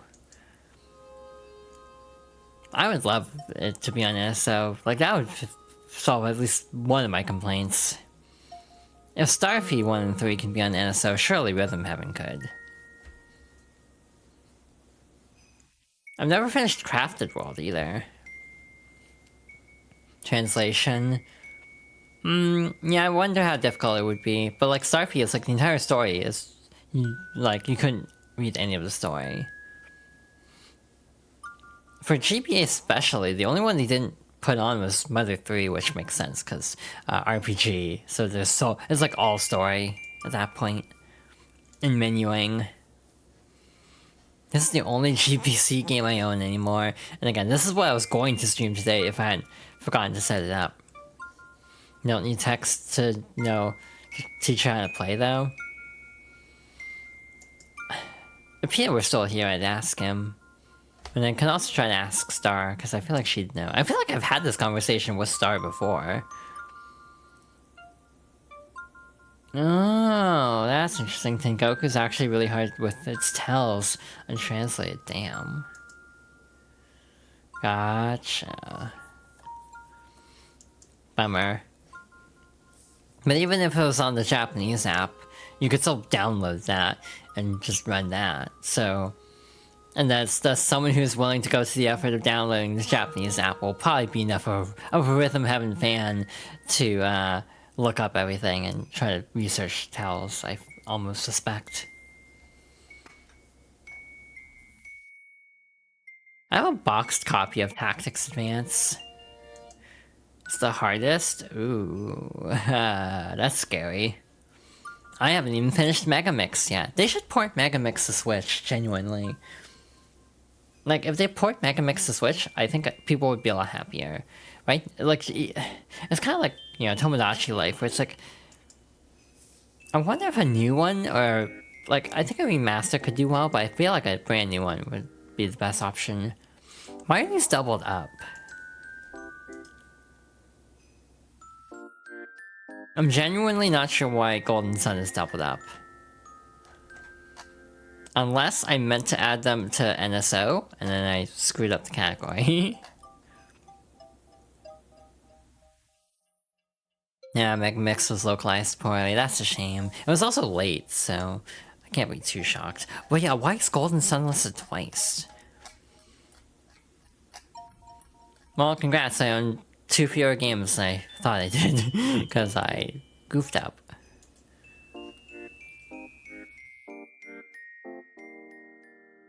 Delete that, and then delete this. Golden Sun would be fun, they're kind of long though, so I don't know. Never played 999, though I'd probably try to pick up the Zero Escape collection if I did try them.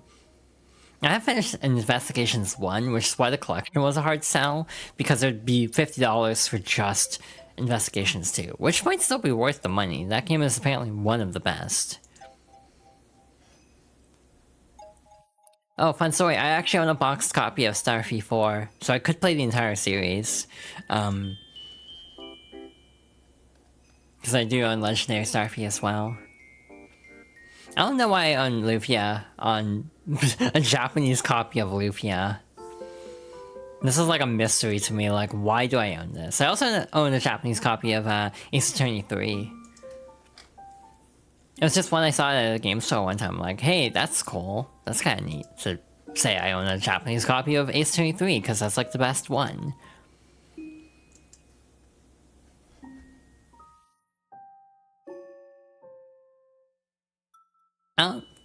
I think these are completed. I think I got all the gold parts for both. Hey, speaking of which, Spirit Tracks, this is gonna be relevant in like within the hour.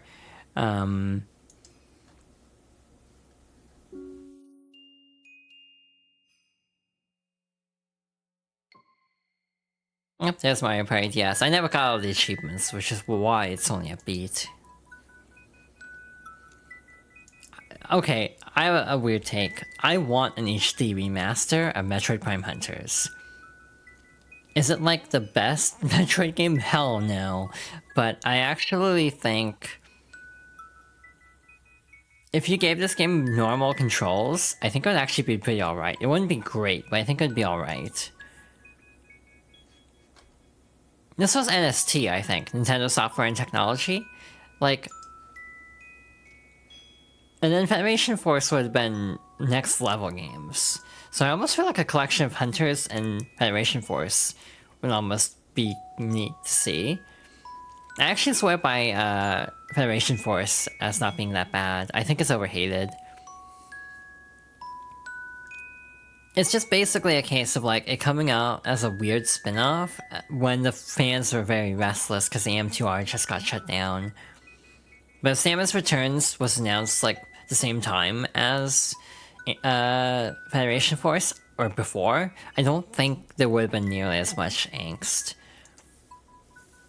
I also own Oendon 1. I don't own Elite Beat Agents though, oddly enough.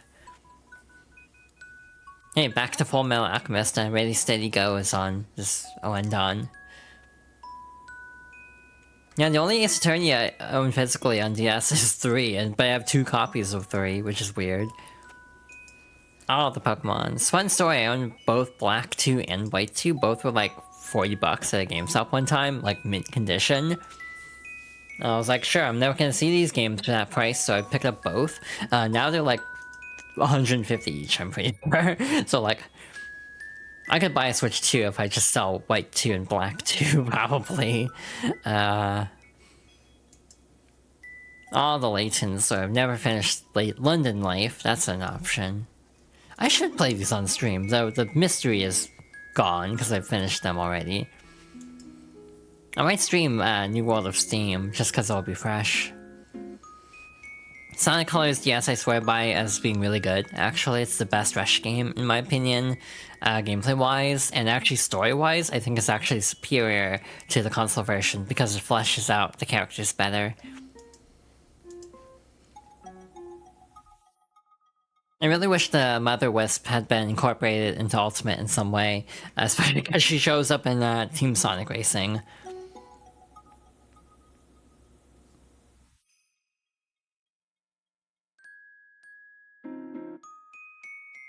The 3DS is kind of a non-starter, not gonna lie, because I don't have a 3DS capture card, and those are like a couple $100.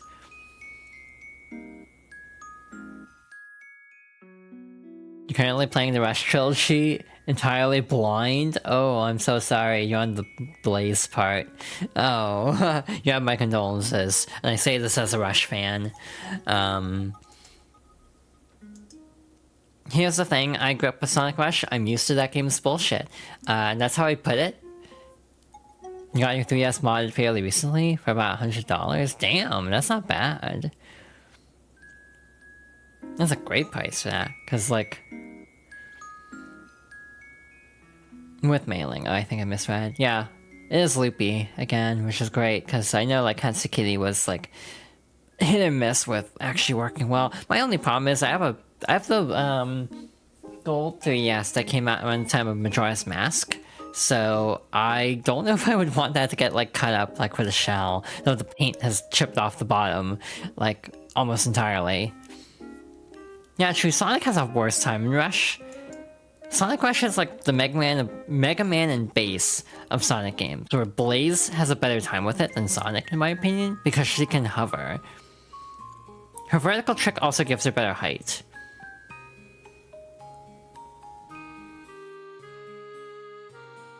Yeah, like Sunshine is another game kind of in the same way, where it's like, I love Sunshine, I'm used to that game's bullshit, but I will never defend it, because it has some bad level design, and Sonic Rush is the same way, where it's just, the level design just nosedives, but Blaze hits it sooner because the levels are out of order.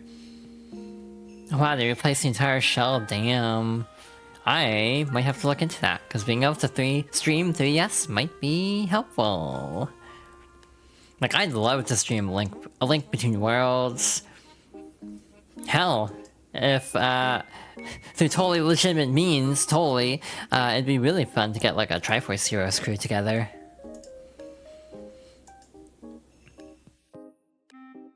And Dream Team would be great. Samus Returns would be fun, even though I'm not like super hot in that game. It's just kind of, the difficulty scaling's too high. I feel like there should have been an easy mode. You never got a shot to play Triforce Heroes? I've only played single player. It's not great, but I think in multiplayer it would actually be a blast. Yeah, I would unironically stream Sticker Star because I want to see how I feel about it.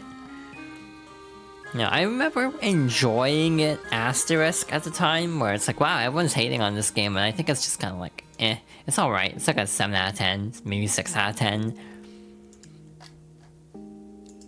But I'd be curious to see how I feel about it in the current climate. Tomodachi Life, of course. As soon as I get a 3DS capture card, they'll probably port the game to Switch, knowing my luck.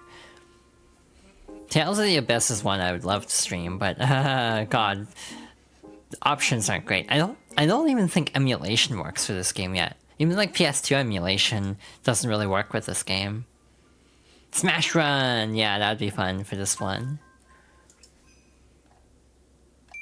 Like, that's the only reason I like Smash 3DS better is Smash Run. Because that mode is a lot of fun. Only PS2 game I own is SMT4, Persona 4. I'll always associate this game with getting tonsillitis, which is a great memory.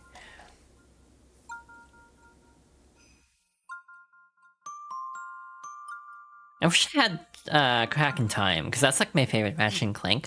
At the time, physical copies, well, for one thing, my PS3 doesn't run games, and it wasn't my copy. It was, again, a sibling's copy. But I wish I'd thought to pick up a copy of A Crack in Time. Even though I don't have a PS3 anymore, I just think for sentimental value, I would like to own that game again someday. Agents of Mayhem. That was like a Saints Row spinoff. That was like... My feeling on Agents of Mayhem is that Agents of Mayhem is to Saints Row what Suicide Squad is to Arkham, the Batman Arkham games. Like, this has been an opinion I've held the entire time that we've known about Kill the Justice League. I have no idea if this, like, analogy makes sense or even stacks up, but that's just how I've kind of interpreted that the whole time. I do have all the Arkham games. I'd be curious to go back to them, but I remember not liking like Knight in particular because I think the writing is really bad. I was talking about this yesterday too. I own Danganronpa. I've owned this since 2017, like April 2017. Never finished them. I never even got through the prologue of DR1. I don't know why DC Universe Online is here. I don't think I really played it much on PS4. DMC. This is definitely on the game clearing list. I've never played Devil May Cry in full. None of them. I mean, I almost want to stream 2 just to see how bad it is and have my live reactions recorded for posterity. 7 Remake. Lots of Final Fantasy. Yeah, this is the Royal Edition, so I have all the DLC episodes. Except, Arden, because that was released after. There's also going to be one for, Luna... Stella or Luna? Which is the actual character and which was the, like, beta character? I think it's Stella that was the beta character, so it's Luna in the final game. Yeah, like, episode Luna got scrapped before release, which sucks. Because the director quit, I'm pretty sure. Gravity Rush is on the list of games I want to stream. There's a weird quirk on Gravity Rush, specifically on PS5 though. The dead zone is messed up for a DualSense, and I don't know why. Like, there's a problem on Gravity Rush, specifically if played on a PS5 and a DualSense, where there's like a weird dead zone gap, where you can't run in a full circle. You'll like stop for a moment before continuing. It's like really weird. And I've seen other people have the same issue too, so it's not just like, oh, my DualSense is drifting or something. It's like actually a problem with this game in particular. I do love Gravity Rush 1. 2 didn't hit the same way. Again, I just feel like it's too long, but I also completed it, so that's partly on me. Grand Fandango would be fun. Head in Time could be fun. This is irrelevant. I own the Steam version now. I almost streamed this today because Miku's coming to Fortnite tomorrow, so I almost did Megamix Plus. The Hitman games would be a lot of fun. I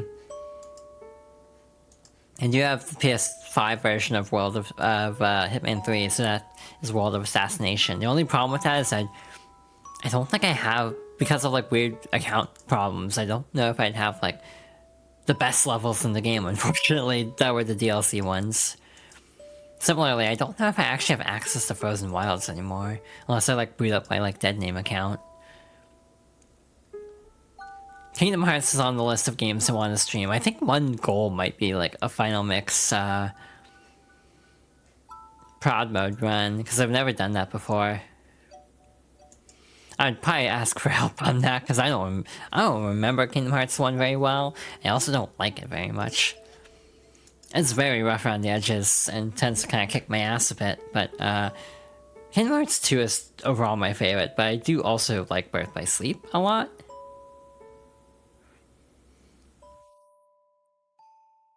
Oh, fun story. Last of Us is one of 2 games that gave me a panic attack Yeah, there's Life is Strange of all things. So this is not on the list of games I want to stream. Last of Us 2 is apparently even darker, and also people have issues with the story. So needless to say, I've never played part 2. Probably never will. I should do like a Star Wars, but like the OG. Not quite a fun fact. Yeah, that's true. It's been a year and a half doing all the games. Damn. That's what I tried to do. I tried to play one. I tried to play them all before 3 came out, and I burnt out by Dream Drop. I also skipped Chain of Memories because I figured I knew enough from just playing 2 all those years ago that I could just jump straight into 2 Final Mix. Oh, Metal Gear Solid 5, how I wish you were actually a finished product.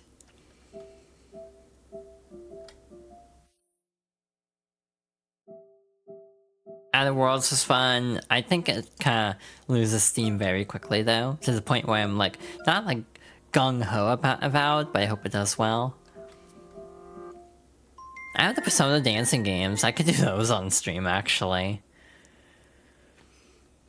Never finished Strikers. I thought the characters were kind of off in a way that kind of stood out too much. I got to right before the hot spring scene that like everyone hated, actually, and then stopped. Like ironically, I stopped before the part that was heavily panned. Psychonauts is on the list of games I definitely want to stream soon, or eventually for a game clearing, because everyone hypes up Psychonauts, but I have not played it. Now, Resident Evil 2 is like the question mark where it's like, it might be a little much, but I kind of want to stream it because I love Resident Evil 2, and it is actually one of my favorite games, so it would count for the favorites series I was talking about. And it would also count, it's a game that has sentimental value if you know, like, a particular detail about me, which I will ask people not to say if you do know. The character of Claire Redfield has definitely had a massive impact on me, so I would definitely want to at least cover that in some capacity. Here's a hot take. I actually think the EA Battlefront 2 is not that bad. I don't think it's like amazing, especially at launch. The launch was inexcusable, but the end state of the game, minus the bots and the cheating, it was actually great, and I wish it had continued because I was actually really enjoying the game a lot. Just EA pulled the plug because they wanted a new Battlefield, so rip game. Yeah, both games have a lot of charm. I think both are super underrated at this point, especially 2, because they did such a good job of salvaging that game. That's like No Man's Sky levels of turning around a reputation where, like, there was that famous Reddit post. It was like one of the most downvoted Reddit posts in the history of the site, where it's like, you know, it takes like 2 weeks to unlock Darth Vader in this game, but like, but you should feel a sense of accomplishment. And it's like, they immediately reverted to change because everyone hated that. Fallen Order is a great, like, Metroid Prime style Metroidvania. I don't even care about Star Wars that much, but I just think as a game it's pretty great. Meanwhile, Jedi Survivor was so broken at launch, I never played it, because then it came out like a month before Tears of the Kingdom. So, like, I was definitely preoccupied by the time Jedi Survivor was in a slightly more stable state. I want to play the Uncharted's again. I don't have any of the trophies because I made a new account for, like, distancing myself from people who knew my dead name and thus would actually be able to track my account. So I would like to get these achievements again for Uncharted, because I do love these games. I want to give Uncharted 4 another chance, because I don't remember liking it. But I also tried to play it on the hardest difficulty first try, because it actually wasn't that bad for these games. But for Uncharted 4 especially, that game is hard on the hardest difficulty. I also feel like Uncharted 4 lacked a little bit of the soul because they only had, like, one of the 2 main writers left. So I almost feel like it felt good, but it definitely felt a little bit off from the trilogy. This was given away during that stay-at-home PlayStation campaign where they just gave away a shit ton of games. I refuse to play The Witness, though. I have it on here. This is a game I will never play, basically. Why is it listed as other? I genuinely don't know why some of these... Oh, I know. The ones that are tied to, like, my dead name account are listed as other, so I can know, like... Okay, if I want to download this, I have to go into my old account to re-download. That's why they're listed this way. The Witness is so good if you can brain well. Yeah, my issue is more just the creator of it has, just not great vibes. I think of the Looker as an example. I also think of, like, what's Soulja Boy? Like, that video? I think it came up a while back.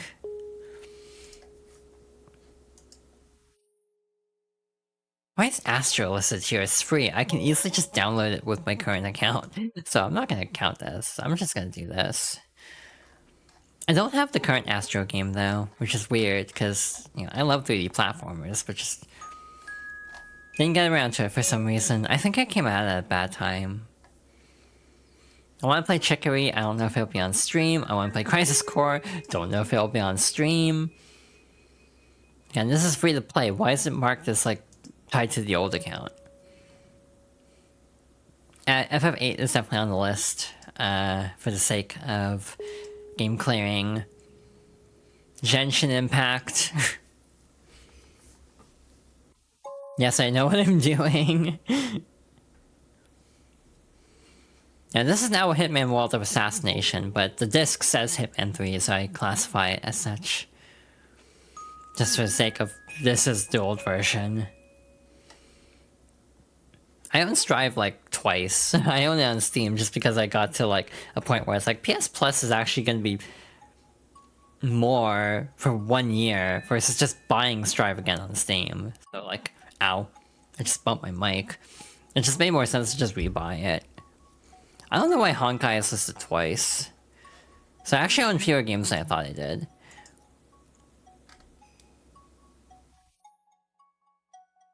And these should also all be nested in this one, so I kind of screwed that up. So yeah, there's definitely some tweaking I need to do. I actually bought the Avengers game right before it got delisted. For like $4, it was actually an okay time. I don't think it was a great game, but like, for the price, and when they made all the cosmetics free, I thought it was okay. There's Reload, someday. And yeah, you get like... I think I rebought Resident Evil 2 on PS5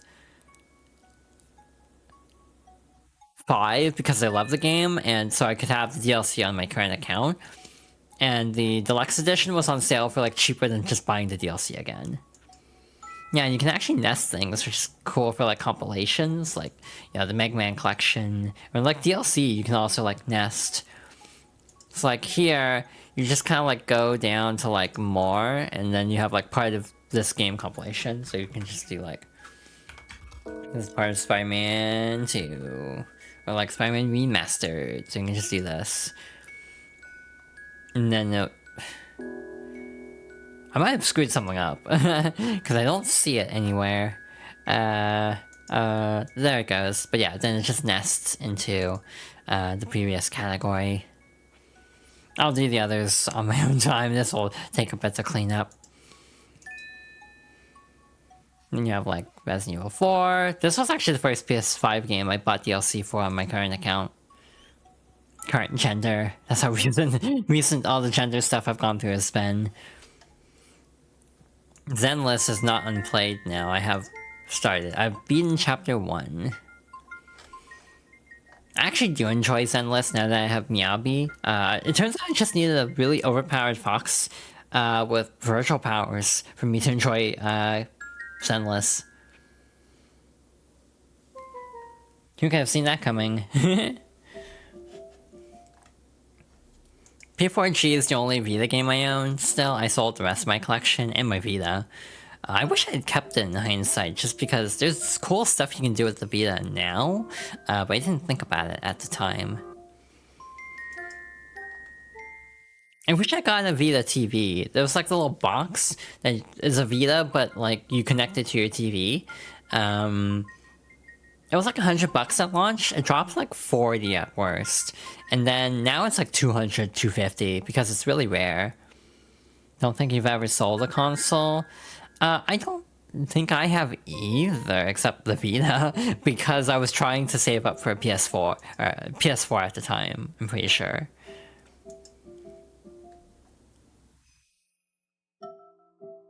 I'm torn on what to do with my Switch, because I could sell it if it's back compatible, but almost might be nice as a backup option.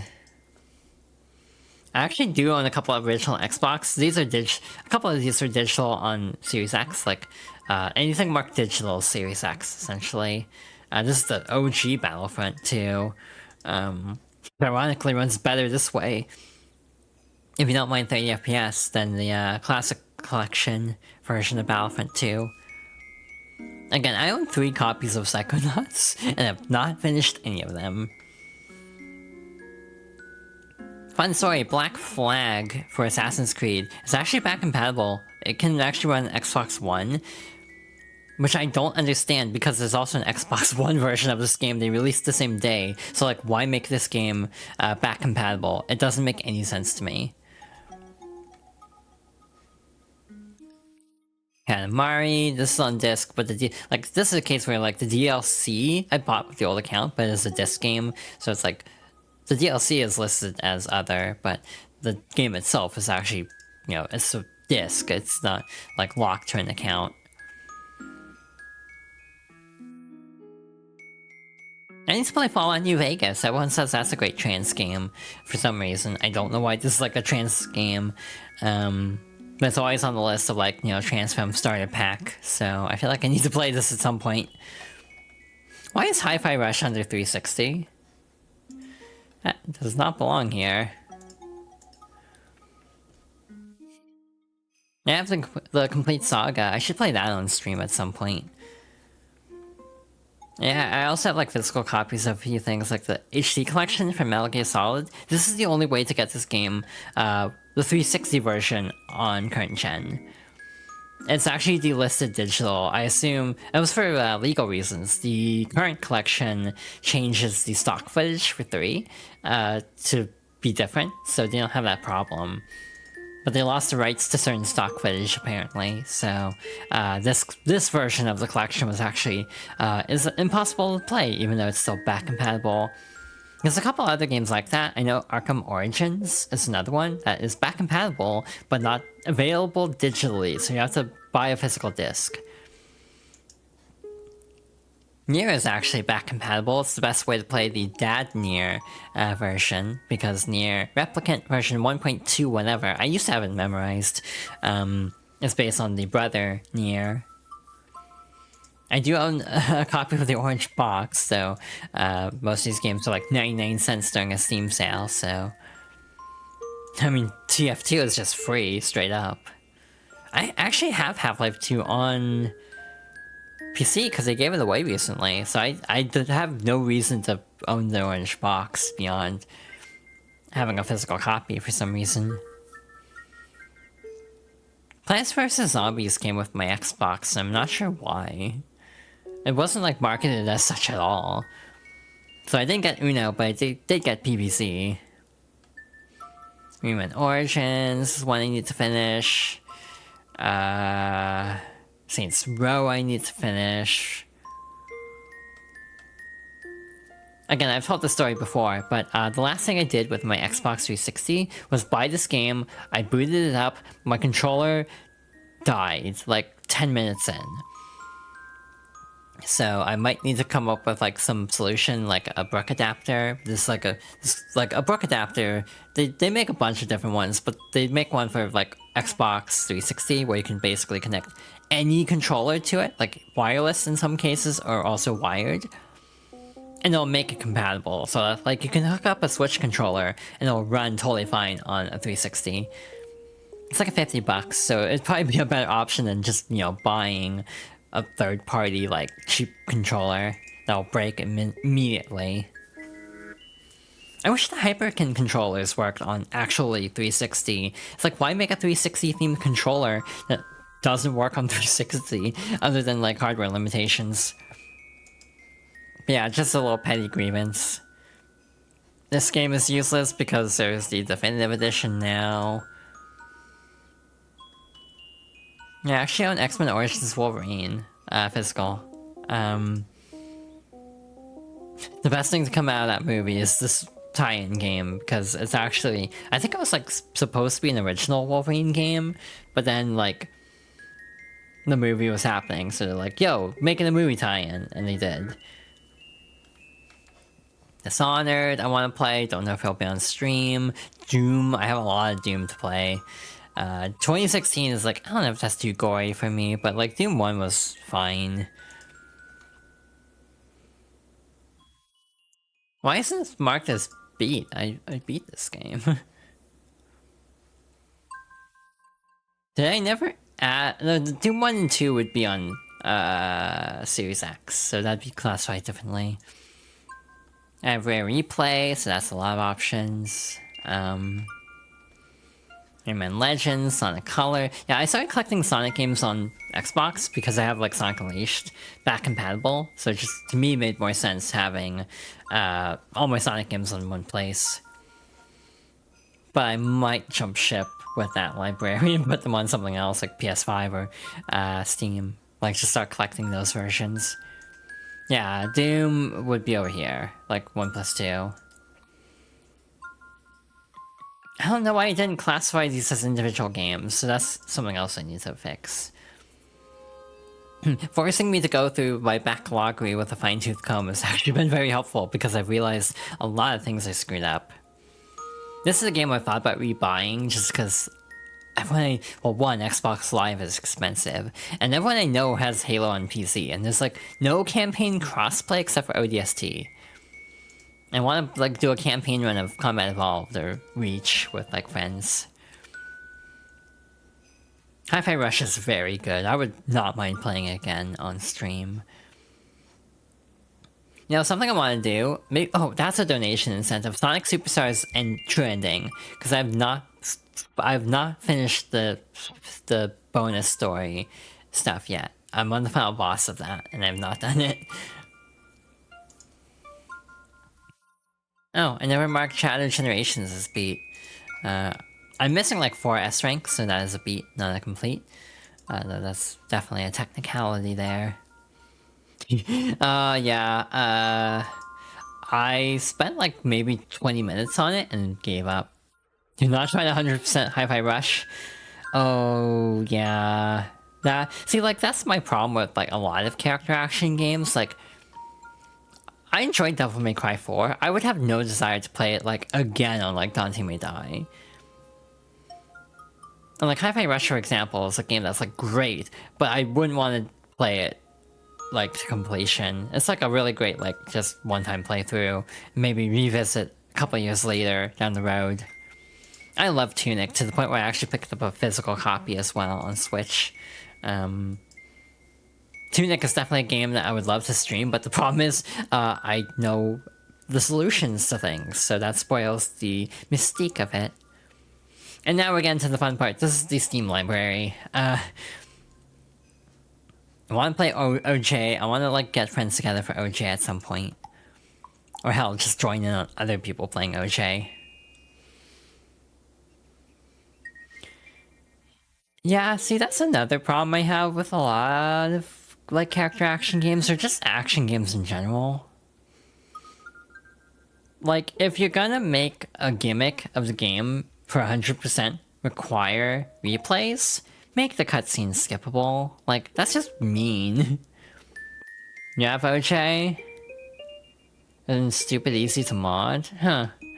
Someone gifted me one of the new character packs because one of the characters is a fox. It is my brand now. I have 100-foot robot golf and roundabout from a bundle, I think. I'll never have like all the DLC for roundabout because I know there's like a first-person mode, which feels like a massive mistake. Roundabout being Kururin with lesbians as the fastest way to describe what roundabout is. Yeah, it was free not that long ago. Meet Only Memories, this was on Star's recommendation. because she really hyped up this game. So I was curious, and it was on sale. Among Us. I've talked to friends about playing Among Us, and a lot of them were like, "No, do not. We do not want to play Among Us." So that's out.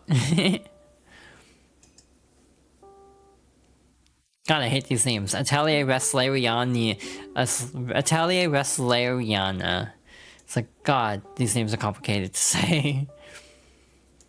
I didn't mark a Warriors beat. Huh. I wish I liked this more than I did, but it just reminded me of like the Exam Taker DLC in terms of like Helltaker, where it's like just really hard. In a way that to me felt less satisfying and just kind of felt like frustrating. So I ended up lowering the difficulty and finished it.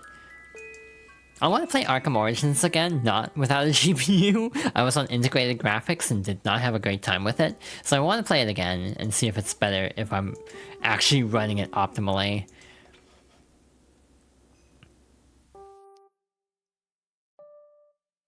That'd be a 1, because it was in a bundle, I think. A humble bundle, I think. Bioshock Infinite's a really fascinating game because I have strong opinions on it, and not for the reasons that a lot of people have strong opinions on it. I want to do a BlazBlue marathon at some point, but I don't know how difficult the story modes of these would be. Again, already talked about Bloodstained. Borderlands would be a case of, I'm not like super into Borderlands humor, but if like friends wanted to play Borderlands together, I'd join them.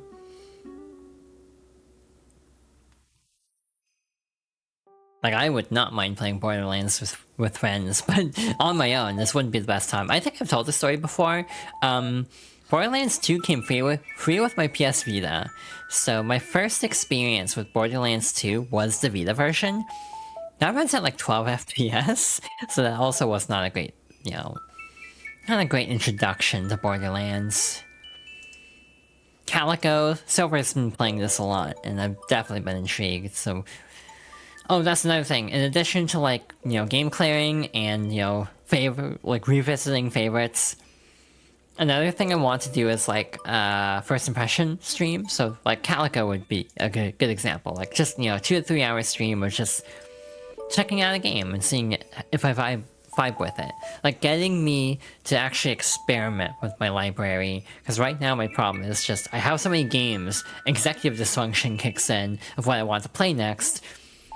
That'd be a way to get me to actually start a game and maybe continue it also. Also the Capcom collections. I did beat a couple of these on my own time. I didn't mark... Darkstalkers.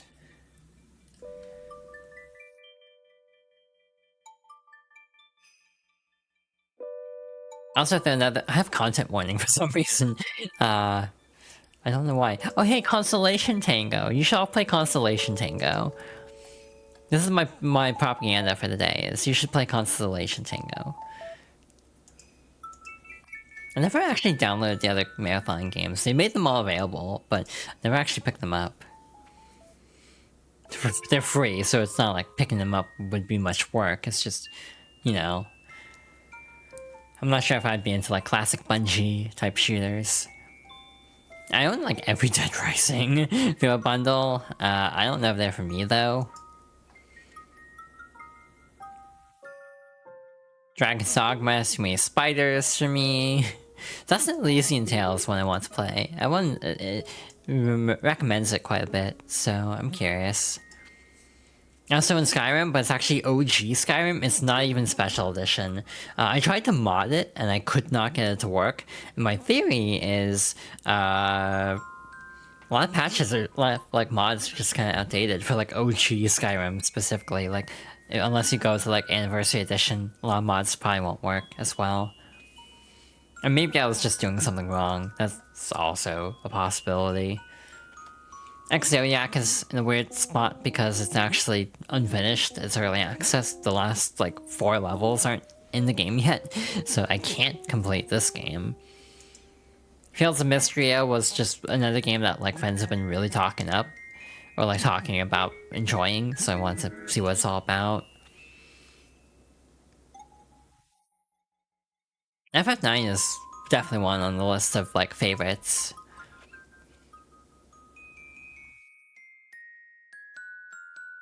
Oh hey, Garfield Kart Furious Racing. I should stream that at some point. Clearly. Golf with your friends. Then we hit all the Guilty Gears. Did I not add Revelry? No. I never added Sign. I do own Sign also because it has different story content, and I'm working on a thing. I'm not gonna say what the thing is, but I do have a plan where I need to actually brush up on Guilty Gear lore. Also, you can do a thing where you actually mark achievements. So, like, I have every achievement in Strive, so I've actually marked it as such. So it has a little special badge to show you have all the achievements. I need to go and sort all that out, to be honest. Yeah, Mega Mix. I almost streamed this because Miku. Heart of the Woods. I confused that for Night in the Woods briefly. But Heart of the Woods is a Yuri visual novel. I want to play Night in the Woods too, though I don't own it. Another game I want to pick up someday is One Shot, because like I swear that game's been on my list of indies I want to play for like 10 years by now. A lot of these were like bundle games like this, like Van Helsing. It's like that was just in a bundle with other stuff. And Kitsune Tales is definitely on the list of stuff I want to play very soon on stream. I have 2 copies of Limbo and don't know why. I do not like spiders. Why do I own this game twice? Left 4 Dead is another one that I definitely need to do with people. This is another one that for some reason I forgot to nest properly.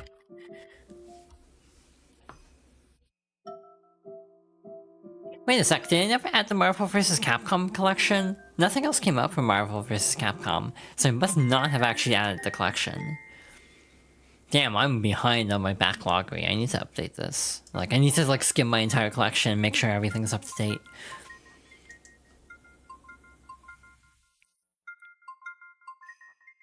This game is really depressing. It's heavy trigger warning on this, but it's a very poignant like visual novel. It's not very long, but yeah, trigger warning or content warning. I own Monster Hunter. I have multiple people saying, hey, we should play Monster Hunter together. Do not know when it will actually happen though. I also don't remember if I own Sunbreak and then forgot or what. Murder of Sonic is actually unironically a great time. Neva is on the list. It's sort of Fox adjacent. I feel like I need to play Gree first. And by Gree, I mean... I did not add that. Okay, that's why I can't find it. So yeah, there's a lot of stuff I need to sort through on my own time. So yeah, someone give me both of the games by that studio, which are Gree, spelled Gris. And I think it's Gree. It might be Grease. I forget. But either way, that and Neva, they gifted me both, and I don't see the former on the list, so I must have fucked up. Uno, I want to get an Uno group together, but I feel like that's like more Star's gimmick at this point. No, I don't know if she really wants to be known for Uno at this point, to be fair. I should organize a web fishing posse also. That could be fun. Okay, here's a recommendation. You're just imagining it. I haven't played this myself yet, but it's actually done by a developer who has also done a game called Year Springs, which is a collection of 3 queer visual novels. The one is just an epilogue. That's why I say 3, because it's like these are the actual games, the bottom 3. The top one is just like an epilogue. It's like 15 minutes long. But yeah, very poignant, like LGBT themed visual novels. They'll emphasize different aspects of like LGBT people, which I find really interesting, because it's like approaching it from a different character's perspective in each game. You need to finish Oath and Falgana, though. I swear, anytime someone tries an Ys game, they always form an Ys addiction. So So if I play Oath and Falcon, I'll probably end up playing Origin right after, if that's the trend. Void Stranger is on the stream list, as is Zero Ranger. I keep hearing people talk about those games. I wanna know why, because I'm very intrigued from all the critical acclaim surrounding those. I don't know why this is listed twice.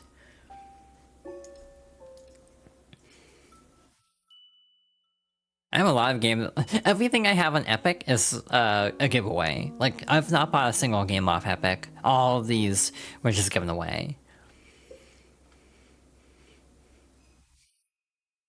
Nothing really standing out from this list. Also, Fortnite.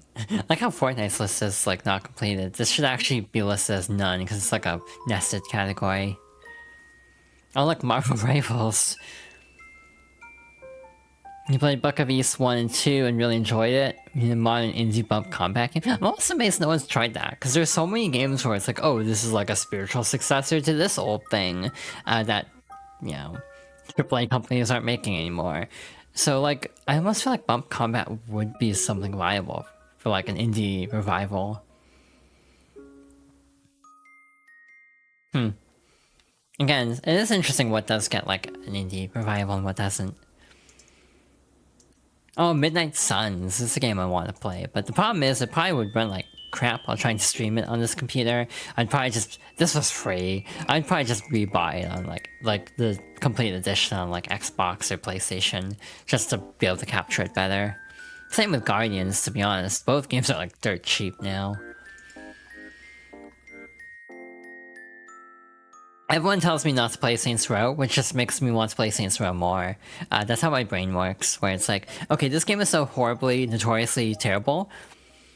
I almost want to see for myself because of how notoriously terrible it is. This is the 2022 reboot, by the way. Maybe, yeah, I think it was 22, not 23. This is weird. Town Salem 2 was a giveaway, but then immediately it became free to play. EA app, like I was the EA app, but also it still says Origin, because that's like the old name. I do on Legendary Edition, so I would not play the Origin version of 2, I'd play it on Xbox. I need to add a lot of itch games, many of which are not stream safe, and will not continue this train of thought. I only streamed /64 once, but I definitely had like a big tangent at the end, so I might do it again with more focus on the game itself. But who knows? Yeah, definitely need to update the itch category. PC, I do have AM2R. I downloaded it right away because I knew it would be taken down right away. I also found like the original, like a fan translation of Cave Story, so that's what that is. Rough games are good as one shots to see what they did wrong, or even in a few streams. Make sure you don't commit to beating or completing them. Yeah, I don't want to like commit to Saints Row 2022 for a ton of reasons, but there's a morbid curiosity. Also, I can get rid of this. They started being really scummy, so I uninstalled Infinite Fusion from my computer straight up. Correct me if I'm wrong, but I think Synchronicity Prologue for SMT was like a short, like, Jack Frost themed Metroidvania, but I'm trying to remember if this was done by the Luna Knights devs. I think it was. Shit, don't they have a new game coming out soon? It's like Team Ladybug or something. Like, I'm pretty sure they have a new Metroidvania out really soon. Or already out, I don't remember. But like, I downloaded this in a fan translation, but I never played it. I do in Minecraft, it comes with both now, so it's just gonna list both. I need to play actual SRB2 also, along with Ring Racers, play more of that. And Undertale Yellow I need to play, because I was hyping that up for a while. Fire Emblem Heroes, I don't even know if that counts as a beat if the story is never ending, to be honest. So I am missing a lot. Again, I don't think I saw the MVC collection on here. So yeah, I'm missing quite a few games. I need to actually go back and catalog properly. And there's a couple things I just screwed up the cataloging for. So again, this was actually really productive because I definitely need to go and make some edits here. Yeah, I totally forgot to include the MVC collection. And yeah, there's a couple like Steam gifts too I still need to add. Slay the Spire being one, Grease being the other, that spring to mind.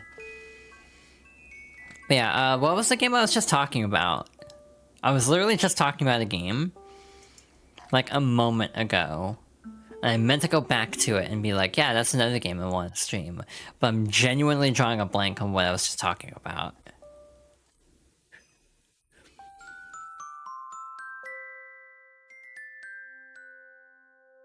I feel like it was something that was on Switch, or that I own on Switch. But I was literally like talking about a game, and then I meant to mention, oh yeah, I should stream that. But I totally don't remember what that was.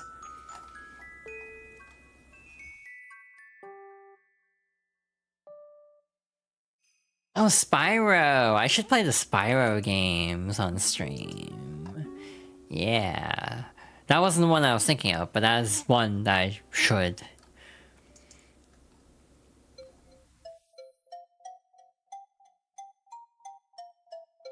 Was it not? Huh. What the hell was it?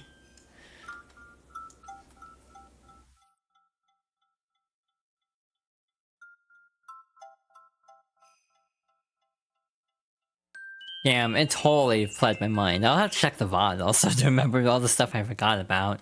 My attention span is not what it used to be.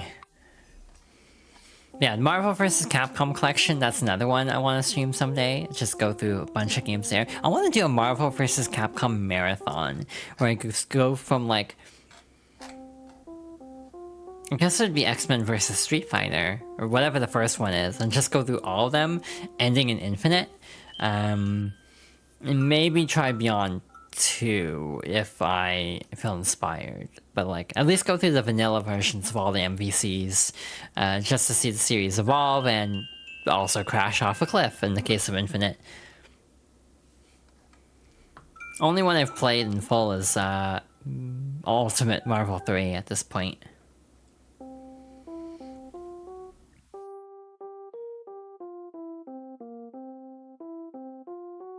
Anyway, I am tired. I have just spent 2.5 hours, actually not that much time because of reasons.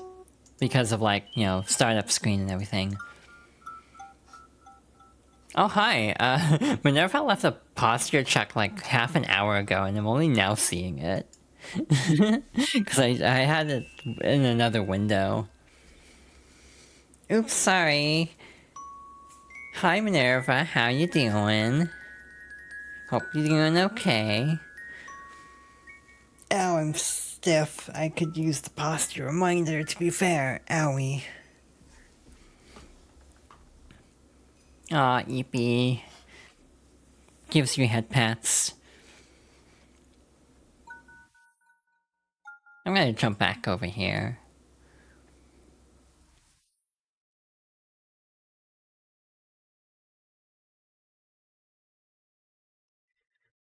I am tired. I spent a lot of time talking. Again, I wish I could remember what game it was, because there was one specific game where I was like...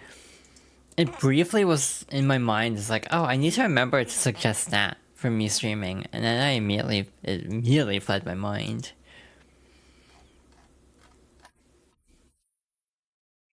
So yeah, this was sort of my little, like, very casual debut chatting stream. I was just like... talking about myself, and then talking about the games I could potentially stream this year. But my voice is slowly dying. I'm tired. It was a very lovely chill stream. Oh, thank you. I'm glad. Oh, Final Fantasy 13, that's another one I want to stream. But that goes with the Final Fantasy Marathon a little bit.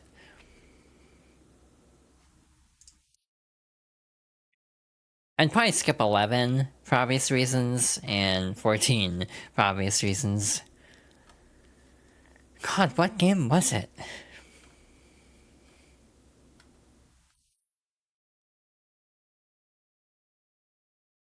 Oh, Slime Rancher could be fun.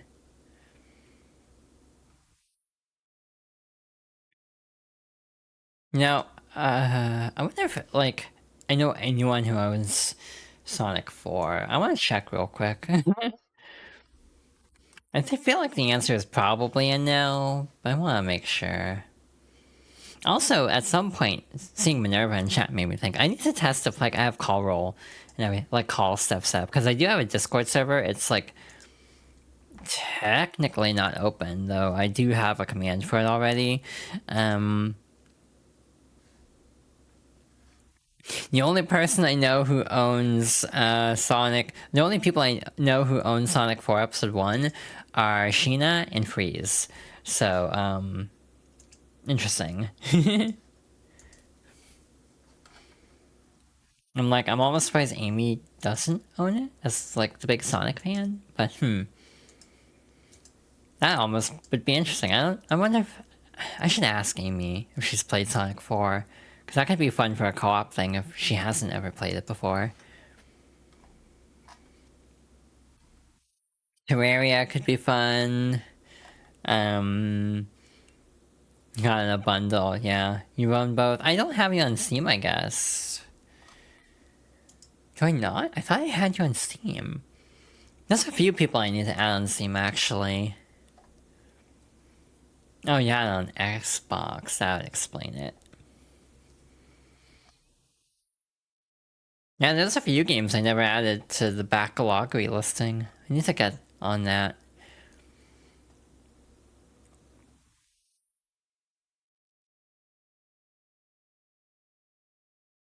Ah, I see, I see.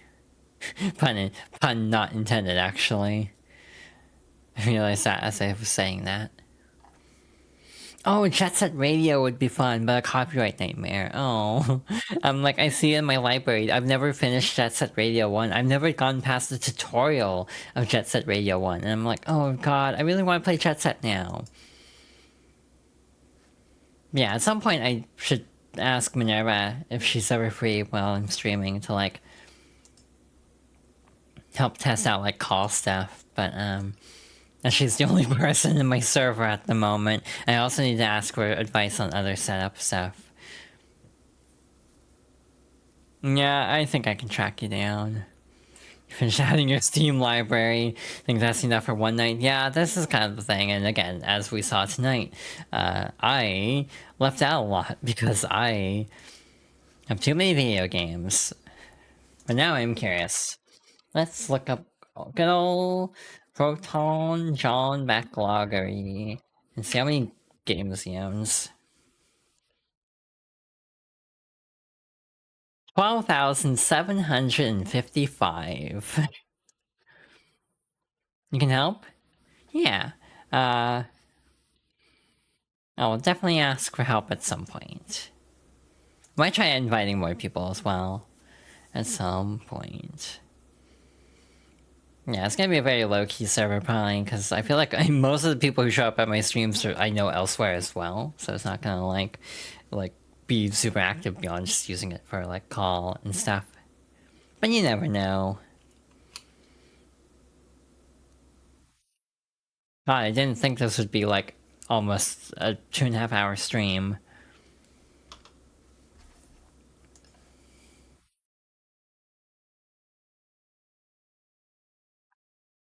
Owie.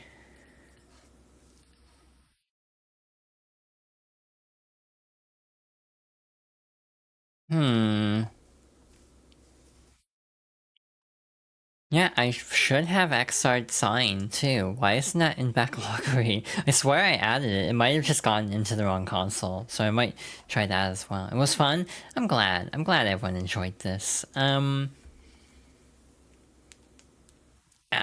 So I might as well start wrapping up, because, again, I streamed longer than I meant to, in all fairness, but, Hi, schedule for the week. I don't have a schedule. It's nice hearing my voice. Oh, thank you. Thank you very much. I'm trying my best with that. From fire, fire from heat, all that. Heat from fire, fire from heat. I don't know what I'm doing, but again, I don't really mind my voice that much. Again, it's more just the endurance of it than the actual, like, voice itself, I find, like, building up that endurance.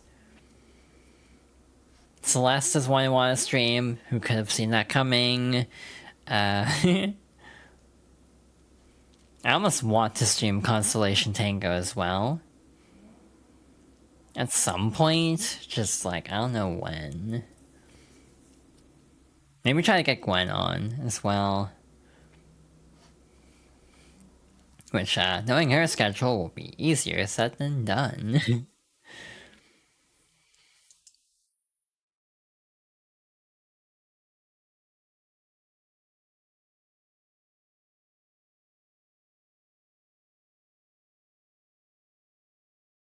Ew, Marvel vs. Capcom Infinite is 58 gigs. It's like, that game is a lot bigger than I thought it would be.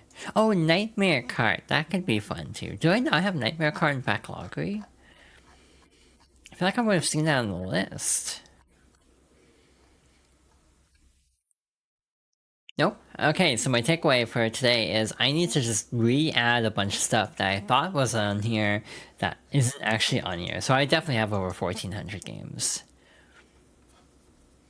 I need to get better at asking friends in general to be on call, but again, that also I would probably also want to get my Discord server in ship shape before even attempting something like that.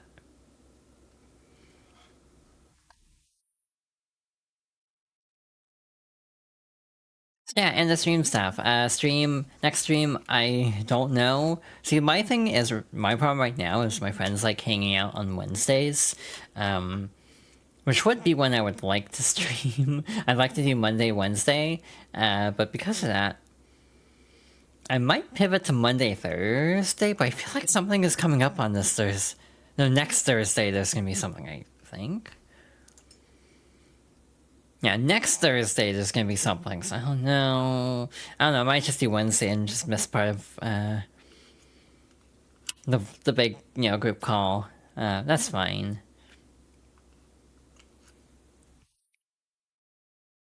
Friday is busy. Like, I try to schedule around, like, stuff I want to partake in, which is very difficult sometimes, because a lot of my friends are very active in, like, their own streams and just hanging out in servers. So, a sort of schedule idea I had was Monday, Tuesday, Thursday, but just to start out, just do Monday, Thursday. So I might do that, at least as an experiment.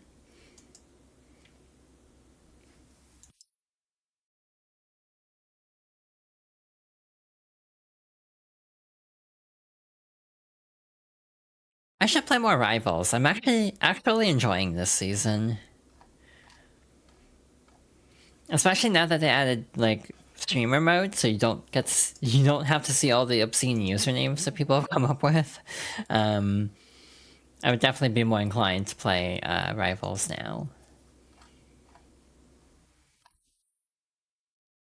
Yeah, end of stream routine. I need to actually get into the habit of doing an end of stream routine. So yeah, like, schedule is fluid. You can follow the stream for notifications. You can check Blue Sky. I forgot to post on Blue Sky though. There should be commands for a bunch of stuff, but I need to also set up stuff. Clearly, I'm very organized. Clearly, I didn't just spend a lot of time playing Marvel Rivals and completely neglected actually doing things I probably should have done instead. Like finalizing like donation goals. And yeah, I do have a donation goal. Donating and subbing, like subscribing or giving bits or any of that nature is completely optional, as always, but greatly appreciated if you decide to support the stream in any additional way than just watching. At some point, I would love to get emotes, but again, I'm currently waiting on a couple of people I have in mind for specific emotes. As in, they do not have commissions open, so I'm currently just kind of waiting on that. Seems like a couple of them might be soon, though. Again, current goal right now is for MacFest 2026. It might be a little bit fluid, just from the standpoint of I'm still not 100% sure I'm going, but if not, it'll just go into like stream stuff. You know, upgrading equipment, maybe like upgrading my model by like buying like new assets for it, stuff of that nature. I also only have one emote at the moment. It's literally just like the head pat gif that has always shown up, so again, I really need to get more emotes for the sake of incentivizing, but yeah.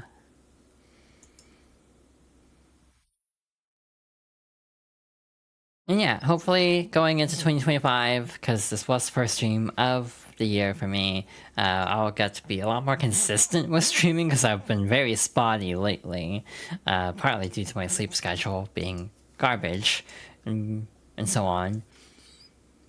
Hopefully things will smooth out going into the new year, and yeah, again, I do have quite a few plans in the works. Again, next stream will probably be Super Mario Bros. DX or Deluxe, like I was planning to do today. Going through it on actual hardware, Game Boy Player, just for that fun experience, and because I have that. If I was on NSO, I'd probably do that, but also it's like my childhood cart too. The battery still works and everything. Watch the battery die mid-stream, just because I've said this. It's like 25 years old at this point. Like, I don't know how the battery still works, truth be told. I'm just biding time, if you're wondering. I know who I want to raid. I don't have a raid message now. I don't think I said anything particularly like raid message worthy, so we might not do anything unless someone has anything in mind. But like, I genuinely can't think of any like good raid messages. Normally I like to come up with really cursed raid messages for this person, but I don't think I said anything that cursed for once. Ooh, next stream on Thursday, I think would be a good idea. I don't know why, just kind of found Thursday this week.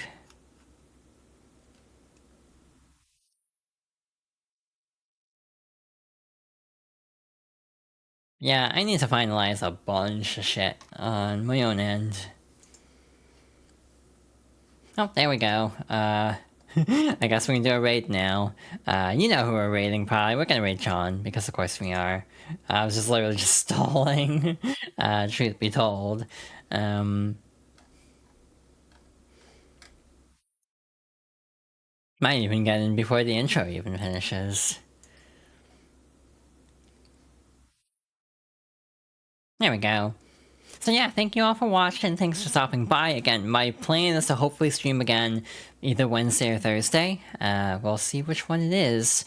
And yeah, thank you all for stopping by. I will hydrate as soon as I wrap up. Thank you for the reminder, as always, Jack. Yeah, thank you all for watching, thanks for all the support as always. Yeah, here's hoping 2025 is a good year for streams. Hopefully I'll be able to be a lot more consistent and more organized and actually get through a lot of games, both for the first time or sharing my love of certain games. Like the one we'll be playing next. And then again, after that, probably Kitsune Tales, start that game clearing next Monday. Now, part of me almost wants to go through Mario 3 before Kitsune Tales, just for the sake of like kind of being like out of order, playing a spiritual successor to one of my favorite games, like before my actual favorite game. In this case, well, it's not my actual favorite game, but you know what I mean. But yeah, the raid's about to go through. But yeah, thank you all. Take care and good night.